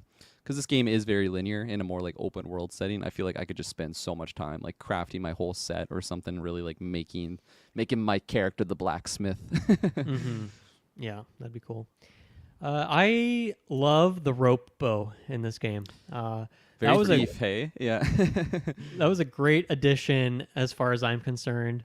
It is still a bit buggy at times. If you like get on it when it's still waving back and forth, you'll like clip through the wall and it's like a whole mess. Or if there's too many ropes and too many chains in one spot, it's like sometimes impossible to do what you want to do, of jump to a separate chain, or you'll try and jump to a chain and then you'll clip onto another rope and get stuck on that one. So I had a few points of frustration, but overall I loved it. And I found that there were certain points where if you found the little, like maybe a tree hanging off the side of a cliff, you could like surprisingly skip a good amount of stuff by taking these little shortcuts. And yeah, just like going into the rafters of different buildings. It felt like a very Dishonored kind of thing. I really enjoyed the rope bow. I thought that was really cool. Yeah, I remember getting like surprised on like how much freedom you could have with it, because I feel like especially in like an older type game, whatever. What year did this come out? 2006. Six, and then 2008 was the Xbox port. Oh, okay. But like I just feel like systems like that, it's usually like very obvious, like that glowing object that's just like a target. That's where you can use the rope bow. But here it was like, I wonder if I could just do that, and it works. Then you go up there, it's like a secret area that has like the little audio effect that goes off. It's like, man, I accomplished something by getting creative. So it worked really like 99% of the time I would have expected it to. There was a couple buildings, particularly in the ending sequence of Stonehelm, where you're going through and the city's on fire. There's a couple buildings where it's like, that has a wooden roof, and my arrow is like, you can tell there's an invisible wall there. It's bouncing right off. So there was a couple, but like, 99% of the time it worked as intended.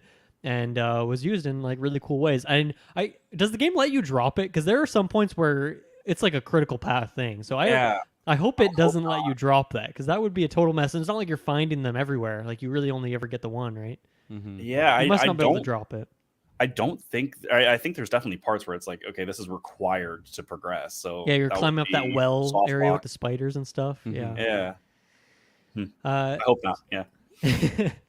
Couple other random little things. The fall damage in this game is fucking insane. You fall 3 feet and your character just dies instantly. And also, I found the water breathing so frustrating. It was so unclear to me and just very unintuitive of like how much breath you had, and then you just like get destroyed by it. So those are two things that frustrated me a couple times.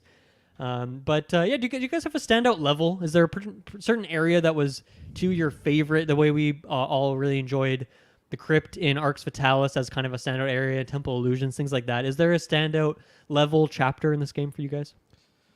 There's definitely a couple that stood out to me for sure. I think the first one would have been that like the cliffside village of like the orcs or whatever. Again, a lot of cliffs, so a lot of kicking potential, a lot of slippery surfaces that cause some orcs to fall to their death. And just like I feel like that whole level was just fun for me to go through. I love like the orc fight that you did, like the honor fight with like the orc chief. I thought that was really, really cool.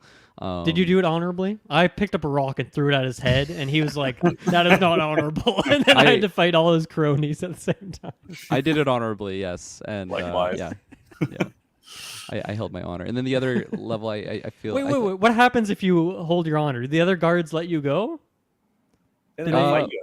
I don't remember fighting them. Yeah, no, they got mad at me. And that was pretty hard because you're stuck in that room, and I think you have like limited stuff too. So it was not an easy fight, but I managed to get through it somehow. No, yeah, he's got a shield and everything. I think he's like the cover of the game too, like that same orc. Yeah, he's on there, which it's really weird. It's really weird image. It's a very weird box art. Very strange decision. Then the pirate ship in the background, which is like there's another Elements box art as well. Oh, is there? When I was just Googling it. Yeah. Is this reversible, maybe? It's your dad, I think. I don't know who this guy is. Huh. Well, he's on the back. Is that what you're talking about? That image? Oh, there's no. It's looks like just a dude. That Daddy Devil looks even different than the one in the game. He does, yeah. He looks like Hellboy. Yeah, he kind of does, yeah. Here, I'll drop a picture of it in chat here. Sounds good. The other level I'd quickly mention is I think it's like the House of Ash. I think that was the name of the chapter, like when you're actually going through the portal to like the Necromancer's area.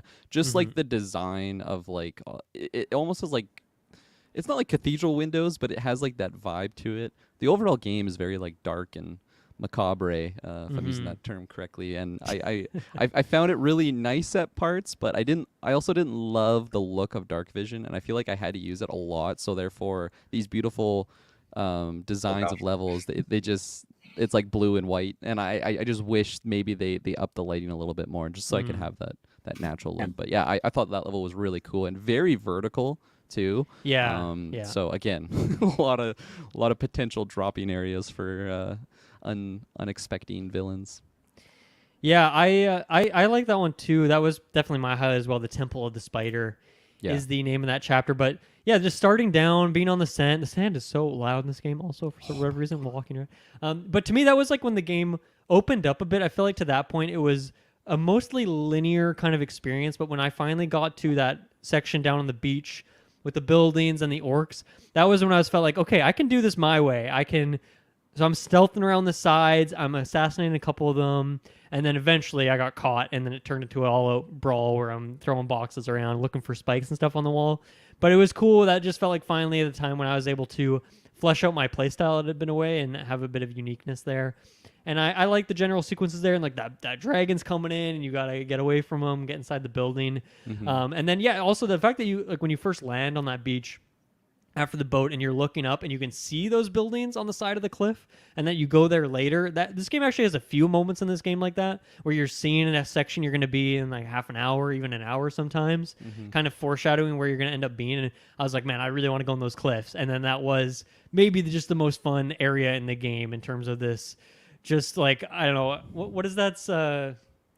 What is that song? Oh my god, I can't remember the name of the song, but just like that goofy little like kind of circus music sort of song that plays when it's like a goofy moment's going on. But it just felt like that kind of situation the whole way through. So I think to me that definitely was the highlight. When you guys get to do the optional Cyclops fight in there, did you fight that guy? Yep. Oh yeah. How did that go for you? They were pretty easy once you Oh, figured out okay. that you could just like hit their eye. It would Yeah. just like go down pretty quick. Okay. There was the one spell I found to be pretty lackluster. It's like the little fireball out of like your fingers. I don't know, Yeah. just when it went off, it just seems so like weak. But yeah, you just like point that at his eye. That's how I did that. Yeah, I would just jump and start swiping really There you aggressively. go. Yeah, I was using the bow, so maybe that's why it felt more arduous for me. It took a long time to take him out with a bow, but I eventually did. He gave you 2 skill points, so that felt good to get that.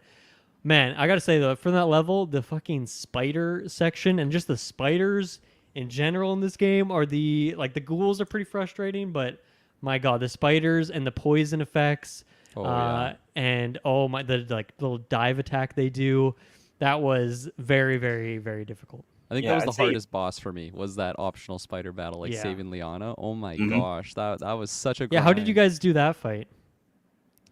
Use up all my mana pots. Yeah. Yeah. Just running like around. I feel like it was a very long fight too, and like I think I was just playing on normal or like whatever the beginning difficulty was. So like there's 2 more difficulties on top of that. I think the max one's hardcore. You're very much hardcore if you're able to do that. Yeah. Pretty sure just aggressively face tanked every single enemy in the 6 and game. 9, Like, right? That's what Yeah, you did. exactly.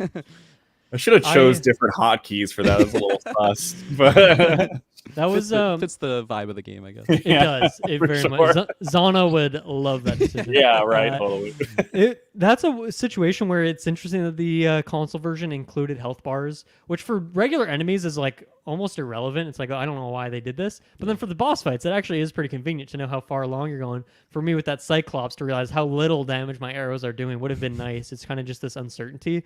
But fighting that spider was one for me. I was like, man, am I doing any damage to this thing? It's really hard to tell. I know he has that weak spot on his belly, right, when he like rises up. Yeah.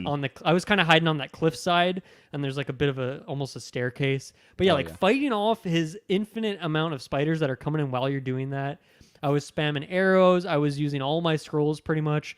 And then I think I got like halfway through the fight, and I quick saved, and I was like, okay, I'm in a pretty safe spot here, and I think I've done a lot of damage. And so I had to reload a few times from that quick save midway through the fight and like do it because it was really challenging. And eventually I got him. I think I used the like stone skin potion, which makes you really slow. And I was just underneath him, just like slashing like a madman. So I wouldn't have been able to do that from 0, but to do it from halfway, knocking his HP halfway down with the bow.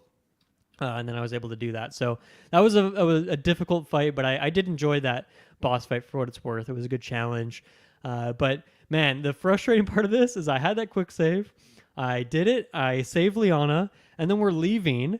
And I didn't clear out all the spiders in that first room. I just rushed down that mountain, fought the king spider. When we're leaving, there's like 4 or 5 mini spiders still up that hallway. They killed Liana like instantly. no. And so I had to reload the save for a moment. I'm like, oh god, do I want to do this again? This took me like 15 minutes to slash this spider down. But I was like, I really want Liana to live here. So I did reload the save and did it to save Liana. So I had to do it like 1.5, even 2 times over that boss fight. So I feel like I'm pretty intimately familiar with it at this point. You reminded me of a moment too, like when you save Liana there. Getting back to just the overall dialogue of this game and how it can be pretty cringe. Like when you're saving her, I think like the first line she says is something like Sareth, oh my, like, and she's like about to say like my love or something, like she's Zana, but like she doesn't. But like this game is very much shit in this direction. You know, there's two women. You're kind of picking at the end, I guess, and they just love you for whatever reason. And like in that moment, I felt like I had done basically nothing like to win this woman's heart or whatever. Sure, I saved her life in this moment, but like it seemed like at a certain point in the game it was like she was just in love with you and like she's quick. ride or die, and it was just like I have had no like cutscenes with her or dialogue with her to like get to this result, and that was where I was just like, I feel like, I don't know, like, did they cut like a story moment out where like I was really supposed to bond with this character? It was weird because when I saved her there and she was like about to say I love you or like my love, it was just like, whoa, man, like this is weird. Sure, I'm saving you, but come on. I should have left you with You Spider. really do not spend much time with her, right? No. You know, there's a couple quests, and then I guess there's some optional stuff with Dante when like you had her in the final fight and stuff like that. So that would add a little bit of time. But yeah, for how quickly she bonds to you, like, yeah, you are not really taking the time to do that. Also in that section of the game, that level, I really like that you're fighting that dragon, as I mentioned, who's introduced. He's like breathing fire, and I like that you kind of kill him in a cheesy way, right? Like you drop that portcullis like through his head, which is pretty cool. It's a pretty metal moment, but it was interesting. You kind of like, you didn't really fight him in a one. That was not an honorable battle, if you ask that orc captain.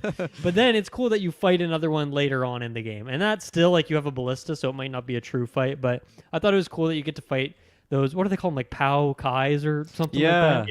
They had a weird name for Like it, but I like that you get to do enemies.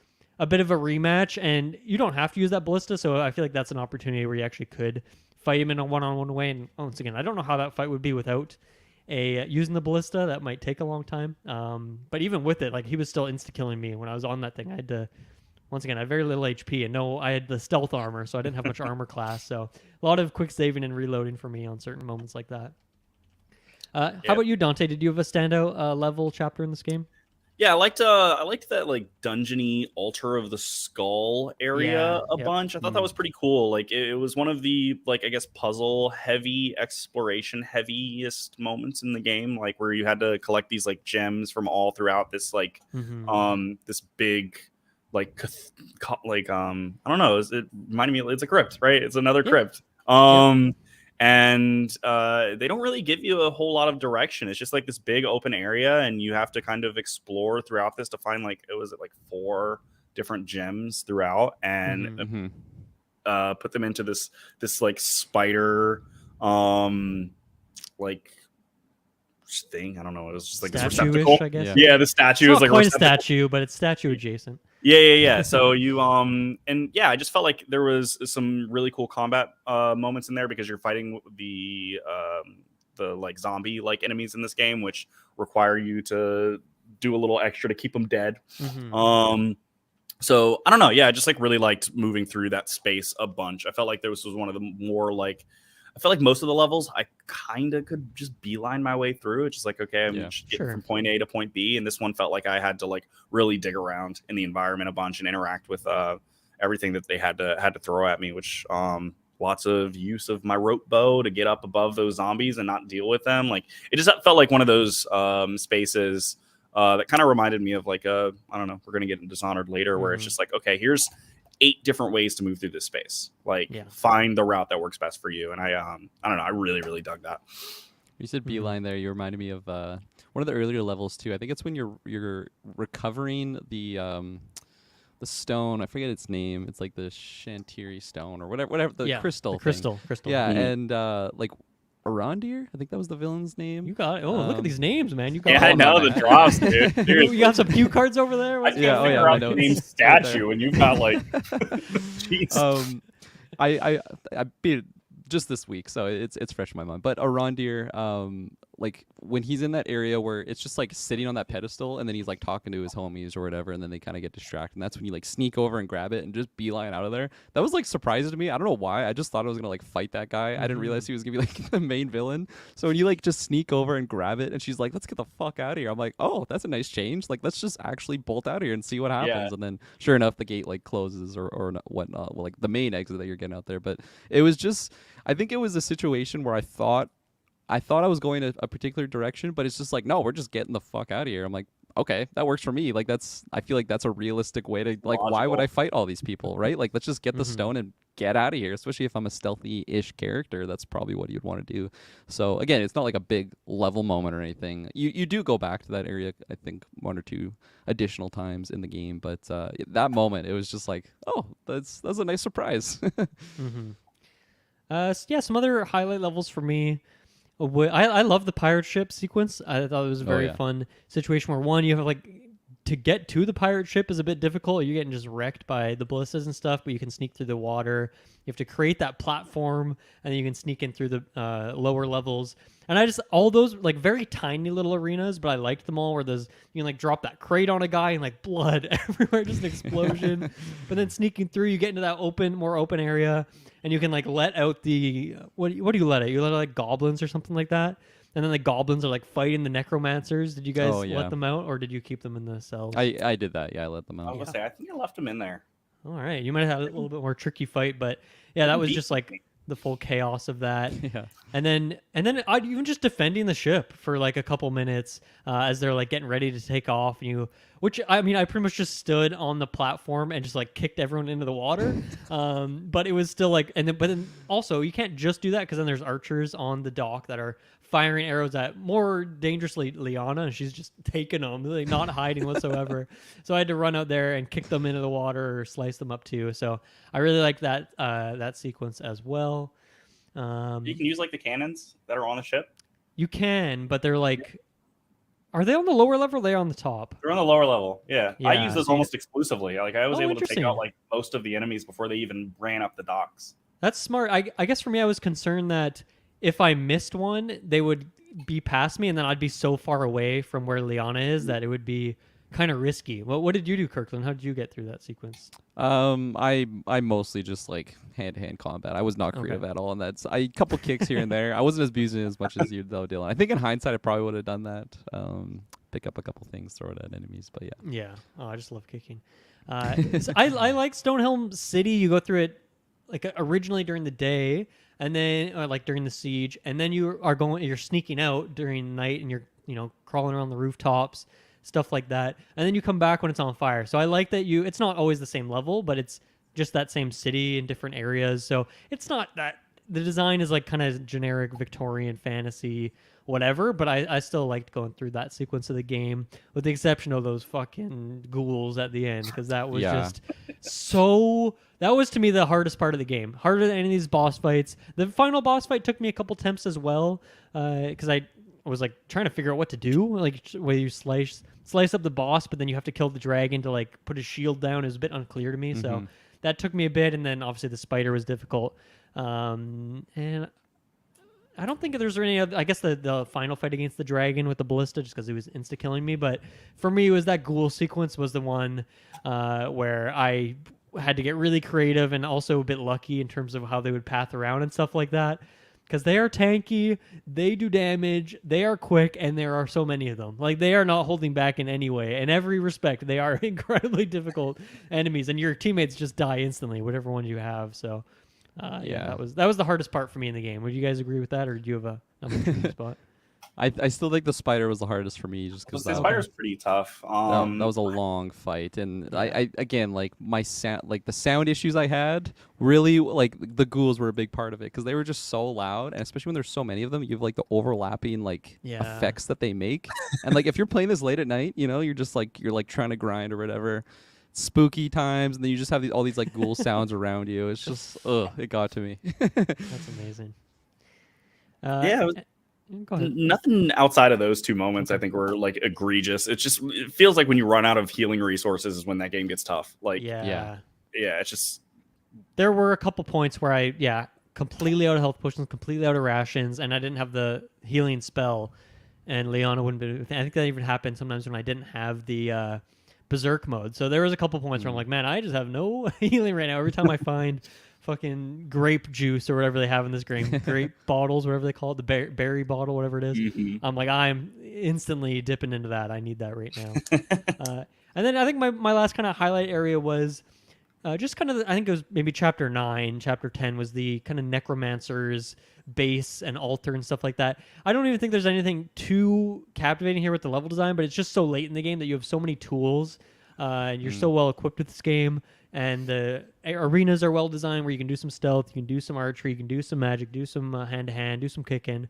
That I really enjoyed it now that I'm like my full power mode. I got the Dark Messiah ability, and yeah, just letting me play with all these abilities that I've unlocked to this point in this game. So, I don't know if there's the level design here is like quite on the level. Well, it's definitely not on the level of Dishonored and where the Arkane Studios gets to, but there are still some glimpses here of some really, really creative levels. There was not a boring point in the game for me. You know, even if visually some of them were a bit dry, I still enjoyed the combat. I think for me, maybe the one issue is I just felt like the pacing of chapters like 9 and 10, like specifically the end of the game, was just a bit too long. Like all those chapters had maybe 1 or 2 loading screens worth of content, more than they needed to establish what they were doing there. But other than that, I found the first 7, 8 chapters very breezy, like very good pace. You're moving along, you're going to new areas all the time. It was just the end of the game that was like slowing down a little bit for whatever reason. Yeah, I think sorry. Oh, I was just gonna say, there's like 10 chapters. I think I got through like the first 4 in like an hour or like an hour and a half or something. So yeah, like I agree that they could have been spaced out a little bit more. Yeah, just make the it a little bit Stonehelm easier. sequence is like 2 or 3 chapters in and of itself. They just like throw random breaks in there. Yeah, I was gonna say, like, when we were originally talking about this game, and I think I just started it, and we were talking about like the length and like how long it's gonna take us to get through this. I was like, I don't know, this one's feeling like real short, because like I was on chapter 6 and I felt like I had done it all in one sitting, and like I was like, there's only 10 chapters in this game. I'm over the halfway mark, but yeah, they definitely like backload a lot of the weight of this, or just like your play time into those last 3 chapters for sure. Yeah, definitely. I just want to ask you guys about like maybe the future of this as well. But do you have any other notes outside of just closing it out here, sort of thing? I got a couple of shout outs here. So obviously, like going through Arx, I could feel a little bit of a breath of that Arcane and like Dishonored, like just the overall vibe that the games have. This was actually the first one that I played because Dylan, you were nice enough to gift it to me a while ago, and I thought this one came out before Arx. So I like plugged it in. And I was just like, man, this feels exactly like Dishonored. This is I got to cut in here and say that I also tried to do this for Dante, but it would not let me because you're in US and I'm on a Canadian store. Wild. So it's all good. It wouldn't let me gift it to you. It was like $10 or something like that. So no sweat. I do appreciate it. I did tell you when it was on sale at least. I was like, it was even Steam cheaper sale than right that. now. I think it was like $5 or something like that at the time. So it's $10 normal, and I think I got it for like $4.99. The timing of when we planned this was convenient because it was at like the winter sale time for Steam. So thankfully we could pick up these 2 games cheap, and then everything else is on Game Pass. At least for me and Dante. I know Kirklin, you're not. I got necessarily Game Pass, the Arcane bundle around the Christmas Right, time, okay, so you're I good had then, like all the games super cheap there. So no, but like when I was just the movement overall, it's like I feel like Corvotana right now, like just the way that my character moves, you know, the leaning, like it was in Arx, but it just feels a lot closer to Dishonored. And then a couple of the other of the arcanisms, I'll call them, that I'll shout out here is just the dialogue like amongst the enemies. That was also in Arx, and I really just love that in Dishonored. You have like 2 guards just talking about like, oh, he's gonna be hung today, or like you just they feel like real people because they're dialoguing here. And this game, it was surprising me like how like detailed some of the conversations were. Like they're like, especially after like the orc fight, you have like 2 orcs discussing something, and they're like, oh, why did he have to kill our chief? And he's like pissed off about that. And it's really like centered around events that are kind of happening in the game. And again, it just makes the world feel alive and real. And I just really appreciate that. Like again, like even in Arx they had that amongst like the goblins like conversing with each other. And I just give them like a huge shout out just overall for like Arcane, just from their very first game, like they've had that attention to detail in their games, and I think it really helps them stand out. And again, just make these games feel alive. Obviously in this one you had the flourishing of the weapons we were already talking about. That's a very like Corvo thing, flipping around. Yes. Dylan, you mentioned like the butterfly knife in CS:GO. It's just so addictive, like while you're moving around, just like switching between weapons. It's like a fidget thing, I think. I was like tapping like 5-6 5-6 back and forth, just my character swinging his arms around. Exactly. Obviously you have dark vision, the exact same like name of the ability from Dishonored.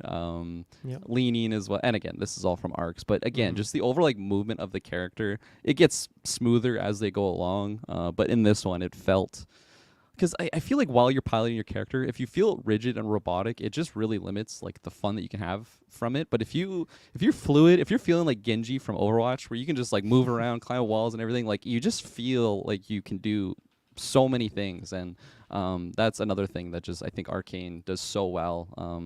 Arx is.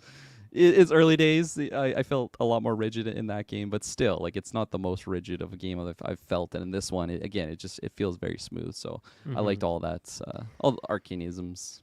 You kind of made me think of a couple things. One is this game threw me off at the very beginning. Is like the head bob that you have in this game. Your character is so I turned it off. Bouncy. I was gonna ask you guys if you turned it off. I was like, I'm gonna rock with it because this is obviously a default setting. It was intentional to some extent. I kind of want to see what's going on. Eventually, it's one of those things you get used to it. Just how I got used to the fucking 10 FPS frame rate of Arx Fatalis. Eventually, you get used to it. But it was a funny note about multiplayer has that turned off. You can turn it back on, but that seems like one of those things that get rid of that for multiplayer. But to me, I grew to like it somewhat. Not that I want every game to have insane head bob like this, but it added like a bounciness to the movement that when you're running around, chugging around corners and stuff, it was kind of enjoyable. You're talking about the movement too. I feel like I don't know if did you guys have much trouble just like climbing ledges and stuff? That was something to me that I'm like, it's cool. It's great how much Dishonored has refined just like climbing up ledges, like the basic movement of that stuff. Yeah. Like this game feels good, but Dishonored obviously is like one of the best feeling games ever. And just like the ease of climbing a ledge it actually does so much for a game like this when there's a big stealth focus or just kind of different altitudes and stuff like that. So shouts to that. And then you're talking about the enemies. I also love the goblins in this game. I love how easily they would flee, which is kind of a thing that the goblins, funny enough, in Arx Fatalis do as well. But once again, as you mentioned, the dialogue of the goblins too, how they're just like crying out all the time, crying for their friends. Help! I need help! Like they're doing that same thing in this game. It's like a grunt from Halo. That's the vibe I was getting. Same energy. And they're like, especially tiny and goofy looking in this game, and very easy enemies, which I like. It's good to have a mix of enemies that tank shots and other ones that go down pretty quick. But of course, they have like a strength in numbers. They throw a bunch of goblins at you at different times. But I liked fighting those enemy types. I almost felt bad to an extent. I'm like, these guys are so pure and innocent. I should not be killing them. But I mean, they're fighting me. I got to at some point. That was like the thing I found with the orcs. I feel like the orcs, like they didn't seem like really like bad guys, like at the end of the day. It's like I'm the one coming in here. I think even Liana like mentioned that brief dialogue when you're coming in on the boat. It's just like, the wizards have really like fucked them over. And like I felt that. Like I went in there, I'm the bad guy. I killed their chief. Like that's not cool. They have no leader now. So that again, it's just I feel like orcs it's so easy to just be like, oh yeah, they're the creepy looking like demon guys. So it's just those are the bad guys, and they don't do like they could have gone further in that direction of like making them like really seem like the innocent ones. But I still, for what was done, I appreciated that. And then you just reminded me too of like the goblins running away when you're like invading like the necromancer base at the end. There's like certain guys that aren't necromancer. I don't know like what that situation is, but like they're like cleaning the floors and stuff, right? They're like the janitors. And I found so many times because like it's so dark in those areas. I thought they like wore necromancers, and like my stealth stat was pretty high at that point. So I'm like sneaking up on them. I stab one of them, and then his buddy is just like running and like screams like the goblin. He's like, "Oh my god, help!" And especially because I thought it was a necromancer, it just made me laugh so hard because I'm like, man, this guy is such a coward. He's just running away from me. Oh god, it was good times though. Man, speaking about that one moment when you're going like deep in the necromancer base and they have the room where they're like doing the tests on people. Oh yeah, and stuff. That was pretty intense. Like just some of the like they've obviously done experiments on like civilians that are like zombified and stuff like that. And there's like just body parts everywhere. It was pretty grotesque. And there's like very sewers of blood underneath that too. It's crazy stuff. Yeah. Dante, any other points from you? Any other notes we didn't get to?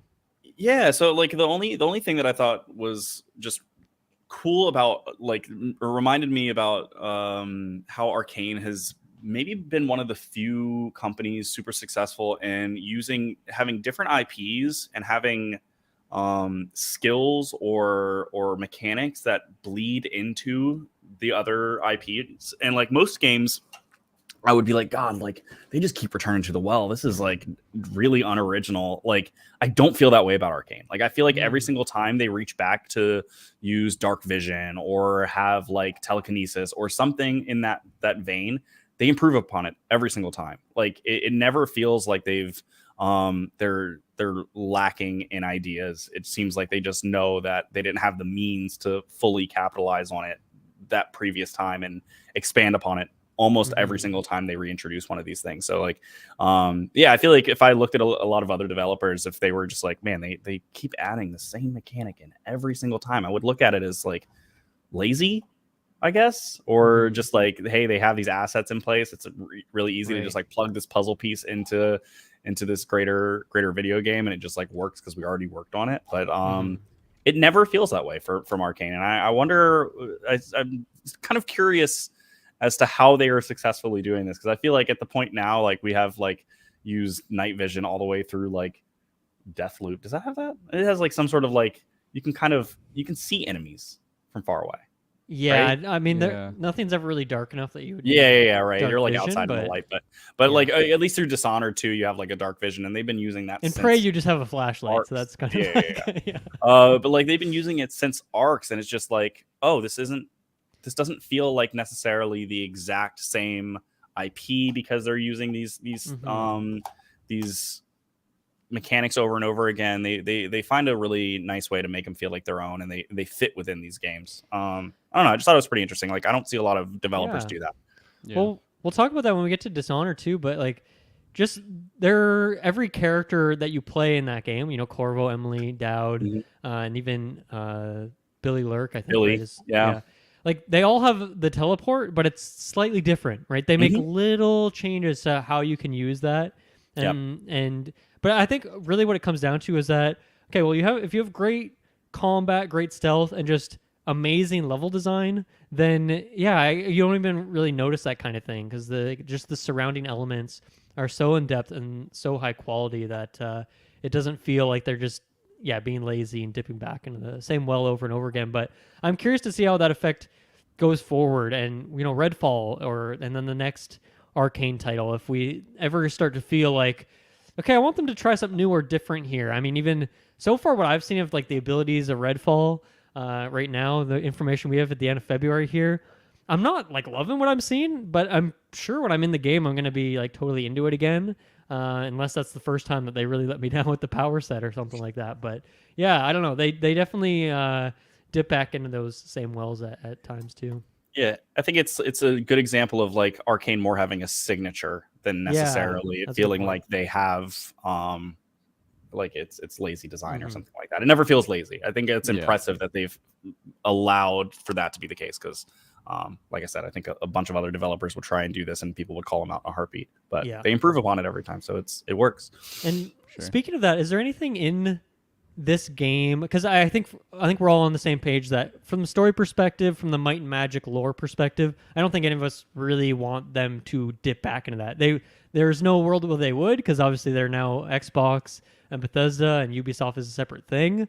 But I don't think any of us really want us to. In the way, like, I would love to see another Arx game, I just don't know how it would happen. I don't really need to see another Might and Magic or Dark Messiah, just any of this idea from them again. I think maybe the one thing I would be down is maybe the freeze spell would be cool to explore that again in some way. Just maybe some stuff like the rope bow. I'd love to see the rope bow brought back into another fantasy game if they have it, even though they have teleport and stuff. So that seems like a better version of that. But I don't think every one of their games needs a teleport. And if they don't have a teleport in a future game, bring the rope bow back. Or for me, just like physics objects is a fun thing. And to your point on earlier, Dante, like it is goofy and it makes the game feel less realistic and more cartoony, so it wouldn't necessarily fit for all the vibe that they have for like a Deathloop or a Dishonored. But that's something I'd be down for them to explore again in the future, is just like they have a lot of interaction with the environment, but like do even more. Why not? And stuff like that. So there are definitely some ideas that I think they could go back to from this game. But yeah, it's obviously they took some of those things and even brought it forward to Dishonored and all that stuff in the future. And then lastly for me, it's just like with the Ubisoft publishing element of this and the fact that it's an IP thing, it's weird. But I would love to see this game be brought forward compatible or backwards compatible on the Series X, because I think that would be easy to do. I think Arx probably has a lot of tech issues of why they can't do that, but I don't really see why this game couldn't be brought to a modern console with a couple quick tweaks and be done, and then like slap it on Game Pass so more people can check it out. that would be great. There's been talk of like Ubisoft Play or Plus, whatever they call it, is maybe finally coming to Xbox. So maybe through that we'd maybe get that. But like I put this disc in my Series X and it didn't read it, so they'd have to do some more work there. But I would love to see this game just playable for more people, because I think opposed to Arx, this is a game that people go back to and have a good time. And I still would recommend go play Dishonored, Deathloop, Prey. Go check out those games first, potentially. But I don't know. I think this game holds up, and I still had a great time playing it today, and I'll play it again and again. Even outside of me being an Arkane fan, I think I would have had fun with this game if I played it back in 2008 on the Xbox 360 before Dishonored even existed. I would have still loved this thing, or at least enjoyed it. There's things I can look at and like, okay, that looks a little dated, but like, it's not as dated as maybe I would expect a game that came out, all those moons ago. And like maybe like some of the magic effects like going off, it looked just not as pristine as what they have nowadays, but like playing it, like it didn't seem unplayable by any means, or like a character, they didn't look very like polygon shaped heads, or like it looked, it looked pretty decent. So yeah, I definitely agree with that. One thing I forgot to shout out about the end was, and this kind of ties in with just like the overall idea of having like Zana in your head. Like she does comment on things that happen throughout the game. A lot of it is pretty cringy and ridiculous, but I think that's just that idea of like you are like the character, and then you have someone like dialoguing with you in your head. I actually like that idea. So obviously the dialogue could have been a lot better with this character, but it's the same thing with like Cortana in like Halo or something like that. Sorry, it's almost like the heart from Dishonored. Yeah, no, actually, that's a great point. Actually, yeah, because then you're getting a little bit more story out of it from like another voice. That's I mean, that one is in the heart. Essentially, it's in your head, and that's just it's a concept that, especially in like an action adventure game like this, I think that's really cool, and I hopefully just gets implemented in a future Arkane game, because I know that they can do it well. I mean, this one I liked it enough. I definitely think it could have been better, but specifically at the end, when you guys made your decision to either like donate the the skull to your daddy or just claim it for yourself, did you like know what you're going to do right away? It's just like, oh no, let's like quick decision there. Yeah. I think I was dad for sure. Anti-dad, like, anti-Xana. Yeah. I was more like Team Xana, Team Anti-Dad. So for me, it's like I'll take the power for myself. If I had cleansed myself, I'm curious how I would have felt about some of those ending decisions. But since I didn't even have the option at that point to do that, for me it was kind of a straightforward choice. But the fact that it's like 10 seconds difference to see both endings, I was like, I'll make a save and see both of them, and was not very impressed by the differences. Because for me, as I said, I was like going full Dark Messiah route. I had Zana with me, my demon, and then it's like, no, we're going evil. So I not like enough games to let you be full evil, so why not take advantage of it here while you have the chance? Exactly. So I grabbed like the skull, and I was walking towards like the pit or whatever, and like while you're doing that, Zana's like, "Don't do this. This is ridiculous. Like you can't trust your father." And then you have like your father. It's like, "Yes, my son. Oh, I'm so proud of you." And like it's like a constant dialogue as you're like approaching that moment. But then I like got to the pit, and I'm just sitting there, and then I just like turn around and start walking back to the altar. And then in that moment, the dad's like, "No, don't do this." Like, and it was so funny because Zana was finally like, "Yeah, I know, that's a good idea. Like, just claim the power for yourself." And it was like this whole dialogue that these two characters had amongst each other without talking to each other, because they were talking to me. It was just such a funny moment, because like as I was approaching the pit, the demon dad was like, "Yes, finally! Like, oh, you're making me so proud." And then like the second I turned, he's like, "No, don't do that!" No, he's like freaking out. It was just such a funny turn of events at the end. I like couldn't help but chuckle as I was just like advancing towards it. It's funny you mentioned that. There's points in this game when like Liana will say something to you, and then your character has no response because Zana then talks to you for 30 seconds, and Liana can't hear that, and you're not reacting. It's like, it's so weird if you think about it, like how much of a freak Liana must think Seraph is in these moments of like, she loves him, man. And you're just like, I can't imagine what his eyes look like when he's being talked to by a demon in his head. He's probably like freaking out or doing something weird. I love when Seraph ignores me for his demon mommy. Yeah. Right? That's what she loved. She loved every moment. No, he could do no wrong. It's true. Yeah. Look at that pale skin. That super creepy, evil looking guy. Any final thoughts from you, Dante, or have we covered it all? Yeah, I think it's definitely like a really cool bridge between Arx and Dishonored. I will say the second I popped in Dishonored, like which was like literally the same night I beat this, I was like, yes, this is what I was waiting for. So I definitely wouldn't put Dark Messiah up there with the peak of Arcane, but it's like a really solid one. It's fun. Like, I think that's the most important thing. Like, there's things about this that I definitely did not vibe with. It was mainly story and dialogue stuff. But if I was able to take all of that out, this game's a blast. It's still really, really entertaining. Just yeah, if you're arachnophobe or anything like that, maybe avoid it. That's the only. That's true. There's a lot of spiders in this game, but especially overall, the console yeah, it's fun. version that has a new spider boss. That's Exactly. like even worse. No, super fun. Which stuff. I felt like Arx at times was a little dragged sometimes. This felt like it moved and it had like really nice flow to it. Yeah, definitely a good time. I like what you said there about it being like the bridge from Arx to Dishonored, because I'm curious if we never got this game, like how many systems did they try in this and then improve for Dishonored? And if they never got that chance, like would it have been a little bit rougher like by the time? Because as we all know, like Dishonored is very smooth to play, and would it be that way if they didn't get the chance to really iron out those wrinkles in this or even game? if they didn't have the chance to work on that Half-Life game, work on BioShock 2, work on The Crossing, all these other things that we talked about in the history. Like, there is so much between this and Dishonored that leads them to that point in terms of lessons and tech and just design, just getting better level design and things like that too. So very interesting going through the history of this thing. And now we've gone through the what I call the early years of the studio, and then there's the dark ages that there's nothing for us to play because none of it released. It all got canceled. And we're all into Dishonored. So I'm very excited about this. Thank you guys for joining me. This was a lot of fun. Very excited. Love talking about Arcane.